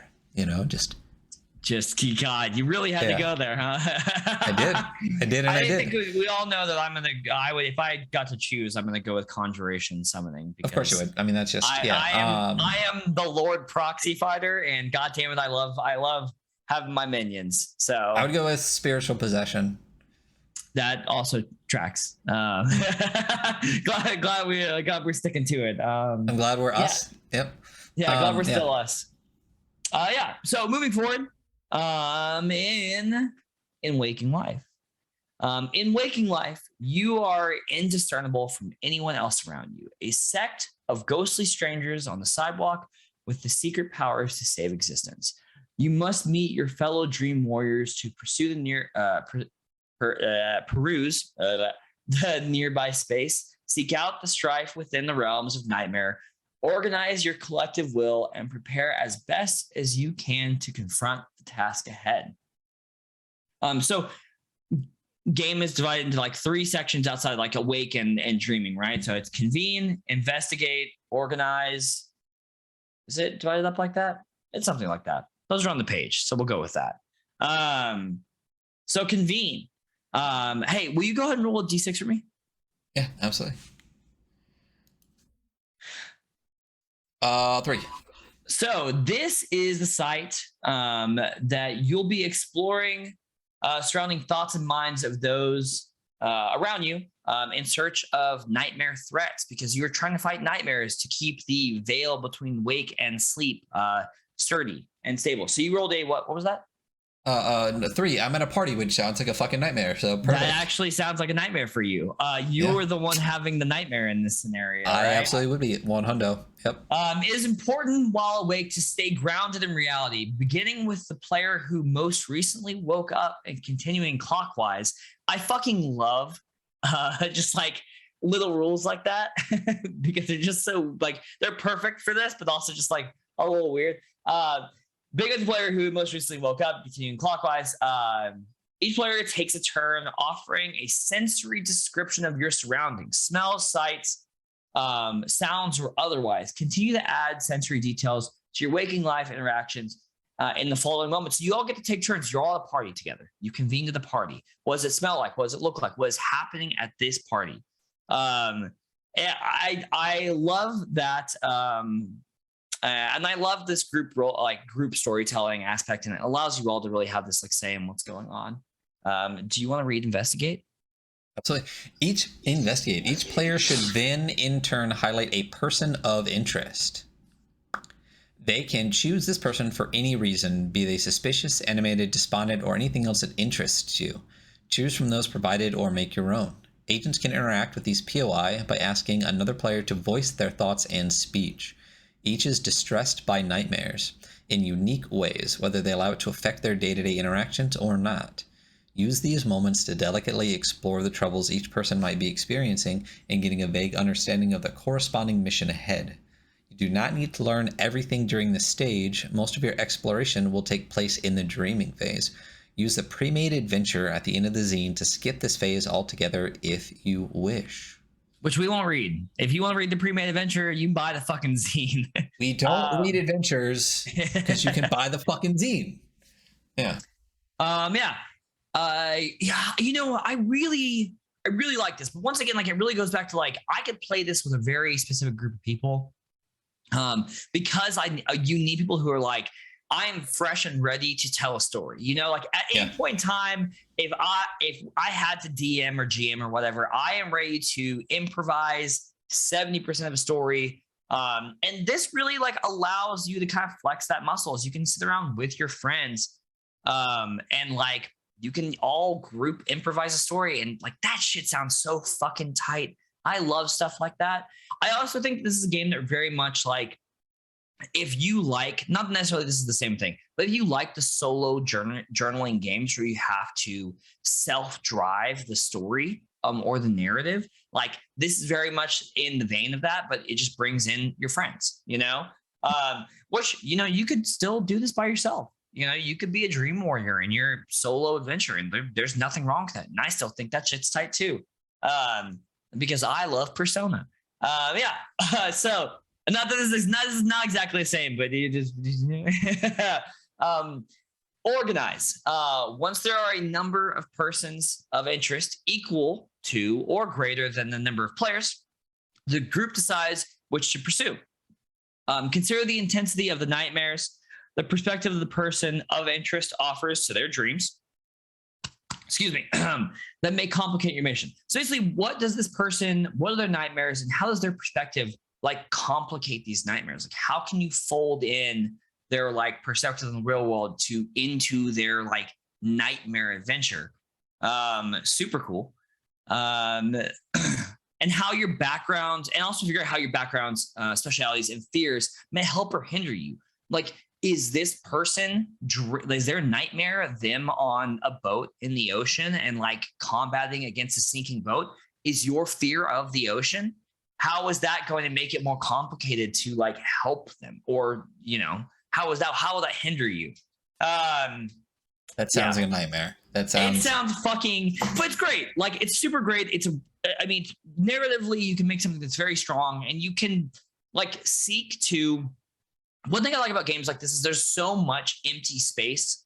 Not that it's lacking anything, but it just allows you to fill a lot of these gaps. And so you can have that moment at the table where each person kind of like lays out a detail that, not to mess with somebody else, but that like directly ties into somebody else's strengths or weaknesses. And you can really play off each other like that. And I think, like, once again, with a good group of like creative people who are there for the story, like, you could have a really cool adventure. Each player votes for their choice or for their chosen person of interest, rolling dice to break any ties. The target is chosen. Your mission will begin shortly. Proceed to the dreaming phase. This game presumes you are human beings in the present day or near future, but you can set your story in any era, as any being living or dead on any planet imaginable. That's right. You could do this in the fucking realm of death. Which, if you'd like to learn more of, check out Necronolis. But yeah, so those are the phases of being awake. We're now moving on. So we have some example persons of interest. Let's do Jordan Harper. Jordan Harper, a third one.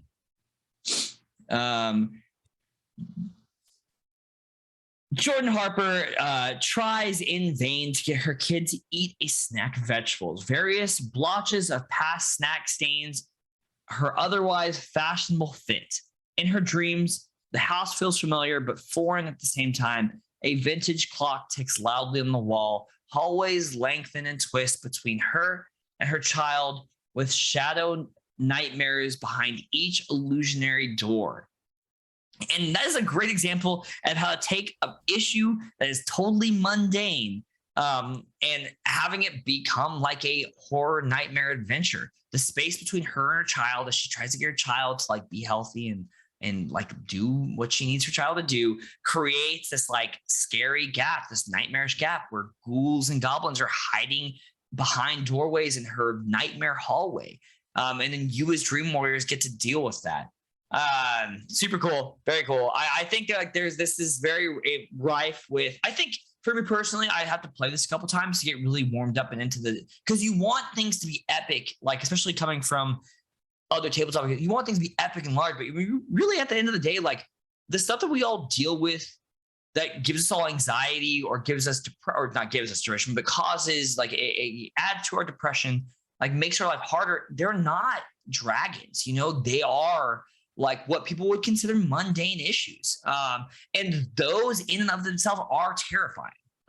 And they are heavy because they're real and you have to deal with them. What would be super cool? One of the things you just said kind of made me think about it. I wonder if someone's ever made like a warm-up game for games like this. Oh, okay. Like a kind of like a round. Playing this game, the warm up to playing this game, though. Yeah, but you're playing the game like, and then playing the game again versus like, or this style of game, this like very like story focused group thing to kind of get people into like a vibe. I'd be really curious. I'll bet you like anyone that's probably done like improv and stuff like that, there's probably some like activities that people can do to like really get people. And I'd be curious if they're like to almost make like a mini game. You know what I mean? Like not like when a game tutorial is kind of like still the game a little bit, but it's not the game yet. I think that would be dope for these kind of like emergent, really story heavy games to have some type of like mini game intro. That would be really cool. I mean, for me, I could see this being like, hey, everyone, like if you have free time, write a couple paragraphs and just make up a person. Not your character, a totally different person. Like there's nothing super duper special about them. They are dealing with life as a human being. What about their life that they're dealing with, like gives them nightmares? Like essentially just making the person of interest in your free time, I think is a great warm up for like playing this game, because you go in equipped with like, yeah, he's a 42-year-old businessman who's afraid of the dark, you know? And his nightmare realm is that he's standing in the middle of the road and all of the lights slowly die, you know? Like, that's fucking terrifying. But yeah, fucking shout out this. Now moving on to Sharpen. After a successful mission, Dream Warriors are able to hone their focus and further develop their special skills that enable them to confront the malignant forces within our darkest dreams. To sharpen an agent's skill, a player rolls a d6 or 1d6. On a result of 5 or 6, either create a new specialty based on the actions of the prior mission, or add another plus to an existing, I'm going to say specialty, but specialty. But still, a warrior can have at most 2 specialties, overriding or old ones as new ones are generated, each having at most 2 pluses. And I believe the pluses are like an additional, additional die. I'm sorry, I'm messaging back to Adam Bass. So, Who? what part are we at? Oh, Adam Bass, he's just this guy that makes these awesome games, you know? Like, there's this one called Lucid. Don't know if you've read it yet. So I haven't read the push SRD, so I don't exactly know how to play. Either. Yeah. So I assume the pluses are like it's like another die to roll in pursuit of using a skill, which is what I would guess it is. But also we should read the push SRD. We should. Disaster Tourism also suggests it highly. So do that. Okay. Well, hell yeah. Yeah. And on a result of 1 to 4, the agent gains a new fear based on the prior mission. An agent can have at most 4 fears overriding old ones as new ones are generated. Dream Warriors can only sharpen their skills after successful missions, meaning you will not need these rules the first time you play. And I love that. I love that there is a narrative failure. You gain a new fear, right? It's going to affect you in your next mission. I really enjoy that aspect of like these more, once again, narratively driven games. Moving on to real quick, Adam just said you'll get there shortly, but a plus is a reroll on a miss. I think I made that up because push doesn't have stats. Okay, cool. Plus is a reroll on a miss. Love it. It's very the dice mechanics are very sparse in a way that kind of reminds me of another game that I fucking love called Acid Mages of the Infinite Tower, which is if you have a specialty in that and you roll to use a spell and you don't like the roll, you can also re-roll that one. So shout out, because that is a great and simple mechanic to follow. Do you want to take over on the Nightmares Want to Invade? Sure. Nightmares want to invade waking life, so you must protect surrounding dreamers, otherwise the veil grows thinner. Jump into the slumber of your target, surrounded by imagined miseries and agonizing fancies. In each target's mind, nightmares aspire to torment any it interacts with in an attempt to bring their unique brands of dismay and dread to our waking realm. As long as you are in the dream realm, your warrior is not safe. There is Explore, Brief, and Conflict. Explore is entering the subconsciousness is a dangerous act even for the most experienced dream warrior. As you did in waking life, each agent takes a turn describing the sensory experiences of the entered realm. Use what you learned about the person of interest, the oracles on your subsequent pages, and your creativity to saturate the dream realm with surreality and psychedelics. There are no rules here, no physics to calculate, and no realities to concern yourself with. A dream can be mundane, like a high school memory, or extraordinary, like a traversal through hellfire to touch the face of God. Fuck yeah. Continue to add sensory details to your dreaming life interactions in the following scenes. With a brief, your mission in every mind is to prevent nightmares from overwhelming the consciousness of your target. This can be done with containment, destruction, manipulation, or any other means you can muster. Each player contributes one goal to bring them closer to overcoming the nightmare threat. Possible goals include combat a nightmare Goliath, map the tunnels of the unconscious hell, rescue a captive ally, and so on. More goals are available on the Oracles page. You can consult the Oracles on the following pages for prompts to start or invigorate your scenes. Take turns describing the shifting setting, introducing elements of your target's fears in the form of nightmares that you can confront, introducing obstacles to overcome. These can be creatures to combat, environments to traverse, beings to converse with, and other forces and natural and unnatural that provide a compelling and perilous landscape. For our Dream Warriors, invite collaboration and ask other players often what their characters do. I'm like, I'm a pretty good reader. And there's just a big gap in the justification. I'm like, no, that's not the end of a sentence. So conflict. When your character attempts something dangerous or dramatically interesting, roll 1d6. Each player should attempt an interesting action at least once per conflict. 7+ is a miss, 5 to 6 is a strong hit, and 1 to 4 is a weak hit. You can choose to roll plus 1d6 each, but must add it to your result. Channel a relevant background or specialty to re-roll a miss once per plus per mission. There we go. That's where that he said we'd get there. And the things are strong hit means you get the result you wanted from your action. You strike your enemy, cross a difficult barrier, and you find something you were looking for. Describe how you succeed. Weak hit means there's a cost or a complication. I love the just D6 mechanics, 1 or 2 Absolutely. or whatever. Success, partial success, failure. We would love it. I love partial successes. They create a very interesting narrative environment. You get to there's the it's not just failure, exactly. It's so great. The only thing I don't like I love the D6 thing. I'm not a huge fan of Powered by the Apocalypse because I don't like tags and moves. You're such a big nerd. But like you said, the consequence, the option for a narrative all the time, since you average kind of the consequence thing is so great. And then miss means you do not get what you want. Things get worse. Your fear manifests in your target's mind. Describe how and the ways it complicates your mission. And then there is question, awaken, and die. Do you want me to keep it rolling or you want to hop in? Yeah, we have question, awaken, die. Question. Players can at any time ask questions regarding the setting, the mission, threats, or anything else about which they are curious and there is not an established answer. Ask in the form of a yes, no, roll a d6. 7+, a disaster. 5, 6, fortunate answer. 1 to 4, unfortunate answer. Unfortunately, you can choose to roll plus 1d6, but must add it to your result. So you can roll, but yeah. So if you roll, so is that and here's another question for Adam. And then I remember if it said this right. So I can roll and then be like, okay, I rolled a 4. I'm going to roll another D6. And then you did,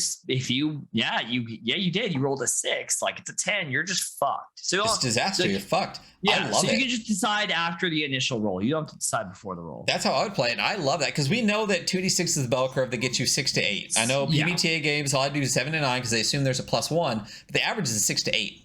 So if you get a 4, the average, the possibility of 5 to 6, it's decent. It's decent. Yeah. But 7+ and you're fucked is whew, boy. I mean, it's almost like blackjack.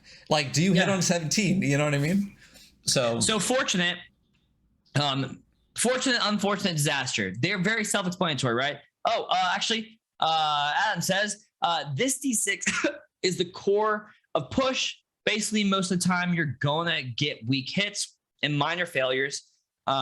You can gamble, push, to roll another D6 for a strong hit, but math, is in favor of disasters. It feels like having a 15 in blackjack. Totally. Yeah, absolutely. You're 15, you're like, fuck, wait, do I hit? And now it being called push makes a whole lot of sense. Yeah, totally. Since the entire premise of the entire thing is, do you push?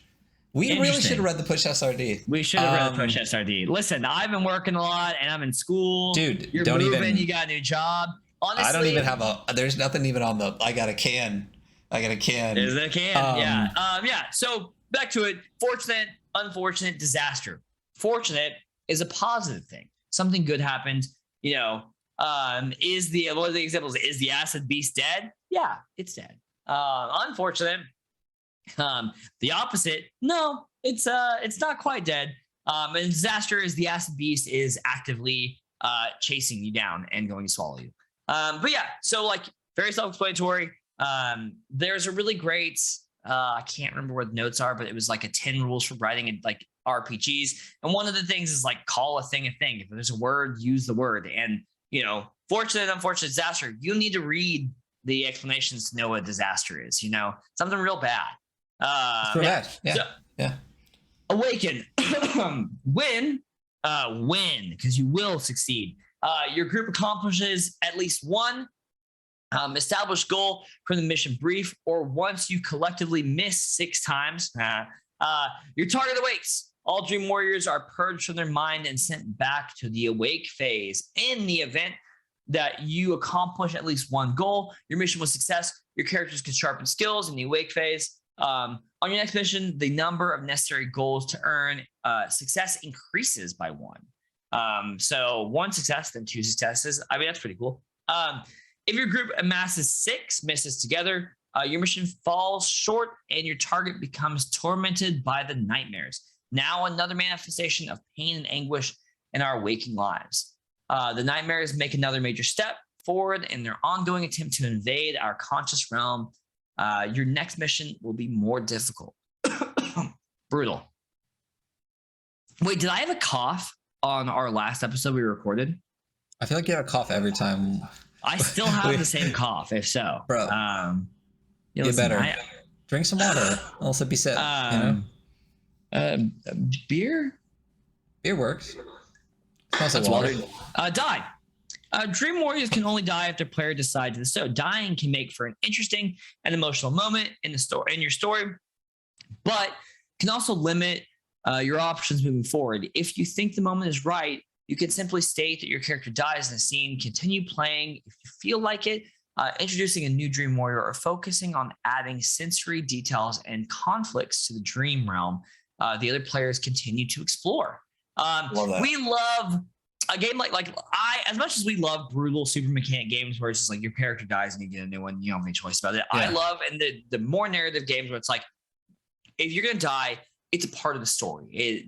Drive it narratively. You know, Orbital Blues, we always reference that death rule. Go out, blaze of fucking glory. And that's how I would say this. Like, yeah, go out in your blaze of glory, or your emotionally evocative, your sad moment, you know? Well, we talked about how that's exactly what I was going to say if you didn't bring it up first, was we love the Swan Song in Orbital Blues. Swan Song, that's what it is. That shit's tight as fuck, dude. It's so tight. Give it some emotional impact. And we talked about this game specifically, just like and a lot of Adam's games is playing with the right people that will actually invest emotionally into the game that you're playing, not just be playing a game, but like really invest deeply. And if you can and do, and that moment does come up where you're like, you know what would be sick right now is like my character fucking dying. The emotional impact that would feel for people that are really feeling the game while they're playing, massive. It could be, you know, with the right group of people. And I love that. Like, there's not just like there's no like die state, you choose to die, and that's so fucking cool. Cool. And actually, you know, like more or less, this is almost the end. Basically, so there's the 2 oracle pages, and that's and we're not reading the adventure. Yeah, some roll table oracles. And then after that, we have goals, successes, complications, disasters, nightmare and setting. All tables help you get up. And then after that is the spiked nightmare, Lord of the Sea, which is cool. Again, and that sounds sick. We don't read adventures on the podcast, because if we already go over the rules with you. If you want to get the adventure too, support the creator, buy the goddamn zine. A couple of quick things in the oracle. Some of the moments. A hole in the sky. Literally, that's it. Crystalline dream in the palm of your hand. A copy of a copy of a copy. I fucking love that one. Like, goals that you can have. Bring light to the darkened hole. Copy of a copy of a copy. Is that like the same? Fuck. The Laughing Man, Ghost in the Shell. What's it called? The Standalone Complex. That's the whole like. It's a copy of a Literally copy of a whole copy. Thing. Yeah. Shout out. We've mentioned Ghost in the Shell twice in one show. On talking about two different games. Two different games. That's a fucking accomplishment. There you go. Yeah. So this is a fantastic zine, and it's fucking crazy because it's so lightweight and it's so potentially emotionally impactful at the same time. You know what I mean? But that's Adam Bass. You know what I mean? Yeah, and World Champ Adam Bass is a great example that you don't need to overstuff your game to make your game heavy. And as I am sitting here looking at my rough draft for Lost Adepts, which is up on a separate page, I'm realizing that I don't need to add a bunch of stuff to my own homebrew game to make it heavy. No. But yeah, it's I feel like one of the things I love about World Champ and Adam Bass's games versus a lot of other games is I feel like maybe when you're really, really early in your TTRPG career, having a lot of rules is helpful because you don't quite you don't have a scope, right? Yes. But I feel like with Adam's games, it's like I don't need my handheld anymore. You know what I mean? And that's what this is. This is like grown up TTRPGs. Like this is when you feel like exploring yourself and the people around you and your thoughts and emotions and really getting deep into a game versus like, having your hand held by the rules. And that's why I say it's really close to like, Disaster Tourism has The Dark coming out and who did 1,000-Year-Old Vampire? We haven't done 1,000-Year-Old Vampire, but we both have it. So I'm just saying like, who did this game? Point being, like those games, these narrative games, like you don't need the game master. You don't need someone like you can self-generate the story. If you're ready, if you're ready to take the right group of people. And listen, if you're listening to this and you're like, oh man, I fucking love OSE and I like to be guided through. There's nothing at all wrong with that. That's totally fine. Yeah. So do I. We love that shit as well. But if you're it's just different flavors. You're allowed to like vanilla and strawberry, all right? Yeah, absolutely. If you're looking for something else, just not mint chocolate chip, you fucking nightmare. And you want to really flex like a creative aspect that's maybe I don't want to like say like OSE doesn't go deep or like other tabletop games don't go deep because they definitely can. They can. But you want something that inherently is going to force you to like have perspective on like heavier, headier themes. Like this is fantastic. Again, so many games like this from Adam that is what they delve into is emotion games. Like I think even on the World Champ page it talks about emotion games, and I know he's talked about them before. It's about something beyond the mechanics, and it's almost like I wouldn't be surprised if a lot of the games started as we know some started music. If they started as like this is an emotion I want to explore, what mechanics can I use versus let's mechanically do a game and like just throw a setting on it or something. I really think it feels more like this is the emotion or this is the thought or this is the feeling I want to explore. Let me create mechanics that push that. And one of the things we talked about even with Josh was I saw him pop up a chat and it completely went out of my brain. But he said, I'll have to let y'all know when I have another emo game zine later this summer that's going to accompany the LOD Dispute Tour. How about also... I'll see you in October, man. Yeah. I will not buy tickets. But you could also, maybe once the tour is over, you could also, maybe when one of these zines comes out, you could always come on the show and we could talk to you. We could talk about cyber metal. We could talk about all sorts of things because that would be kind of a tabletop dream come true for I think both of us really would be to have cool, man. Adam Bass on the show. Something I've honestly been wanting to ask on Twitter forever, but I've not had the balls to do. But since you're here, hey, you want to come on our show sometime? Yeah, we will. We'll message you. Tentatively called to scratch. Tentatively called to scratch out for everything. For everything. For sure would love to chat. We would also love to talk to you because we're fucking huge nerds on so many levels. But are we rating this game? It's kind of a zine, so it's not really like we don't really rate. We're not. zines. Yeah, we're not really rating the zine. I think with our zine episodes, what we decided, and maybe we'll tweak it as we go. It's more like it's like one or two things that we really like. And maybe something, if there is something that we could touch on that could be like a little bit different. I honestly, as far as like the something I would do a little different thing, I can't really. I mean, it's a very lightweight. It's so lightweight. It's so lightweight. I mean? It's hard to be like, oh, I'd like to see this, because like I don't, for something like this, like what I would like to see are things that I will add to my own table. You know? Yeah. Well, and that's, I mean, and I think the whole Pages of Oracles really helps with a lot of that. I don't know that I would add any rules to this, because it like I think it would take away from like what is the goal, like what the goal is, or what I assume the goal is of like a zine game like this. Listen, Adam, we would criticize the absolute fuck out of anyone who right came to your face, unquestionably. Trust me, yeah. we did. Really like you, we'll do it and we again. really like your work, but we would lay the fuck in on you if we really had to. But like, I think that, you know, it's hard to criticize super narrative projects like this, because like what else is there to add? Like a health bar, like, you know. Yeah, and even like hyperlinks and stuff. I mean, it's not that kind of zine. It's not really. It's like 6 pages. You know what I mean? Yeah. The only thing that I would say before you get to it is like, man, in a game like this, you know what would be dope is an example of play, and then boom, you get an adventure in the back. Like, yeah. So you know I mean, an adventure to get back to set you up. Like, I don't. It gives context. You know. Yeah, I mean, I really want to be a critic, because it's what we do on the show, because being a critic is easy and takes no courage. But like, I think this is good for what it is. I think if you're going and you're looking for like a very like adventure-y game, this is not for you. But if you're looking for like a narrative, like adventure with your friends, a narrative emotional experience. I explained this to some guy working in the kitchen today, because I was talking about like, you know, like non-regular tabletop games, but an emotionally evocative narrative, like narrative-driven experience with your friends. This is a great game for that.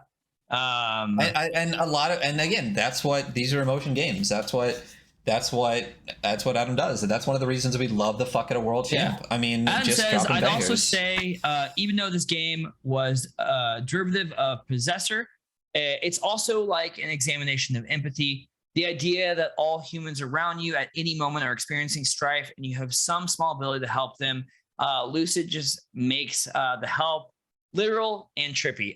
Fuck you, because you seem like a really cool guy, and you seem like such a good person. And I think it's great. And I think it exercises in empathy are, first off, incredibly human. It's the most human emotion. And I think they have a lot of value, because you need to realize that everyone else is as afraid or is dealing with like their own darkness that you have experienced or you have not experienced at one point in time. Empathy, shout out. That's fantastic. Thanks for stepping in. Very cool. So as we've talked before, I mean, at least for me specifically, you know, Adam Bass is one of my, and obviously for you too, our favorite creators, period. Just across the board in every ttrpg, in our ttrpg life.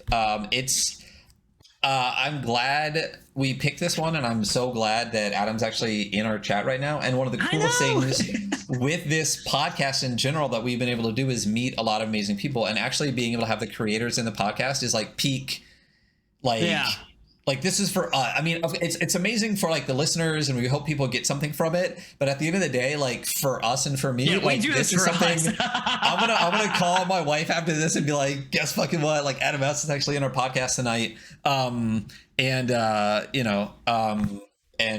it's awesome also for rules clarification. Sometimes to be able to be like, hey, what was the intent? So to be able to hear and listen, and to really get that, and to tentatively get like a thumbs up on maybe coming on the show sometime, is fantastic. Yeah. Having said that, I have to go take 2 quizzes tonight because I live in an eternal nightmare, and I need Dream Warriors. But Ryan, great to see you, man. Yeah, great to be back on the show. It's Adam, great. Everybody, thank you so much for hopping in. If you are interested in any Adam Bass projects, you can visit their page, worldchamp.io. And what's the itch? Real quick, one thing I want to say too, I think it's basically the same thing. There is a fundraising going on the World Champ page. It's like $25 for a fat bundle of games. There's a bunch of them in there that are absolutely amazing. Aether Operations, After the Party, but Necronalysis is in there. Babes in the Wood is in there. Those two by themselves are easily worth more than $25, and you get a ton of other games. It's the newest one. Yeah. The PDF. Yeah. So check that out on the page. $25 for that bundle of PDFs is an amazing fucking deal. So go to the World Champ game page on itch. It's World Champ game gameco.itch.io. There we go. Beyond that, just do us a favor, go like and subscribe to our shit on YouTube, and then have a wonderful fucking day. Farewell, everyone. It's great to be back. It is, and thank you, Adam, and I will talk to you later, Hunter. Farewell. Bye.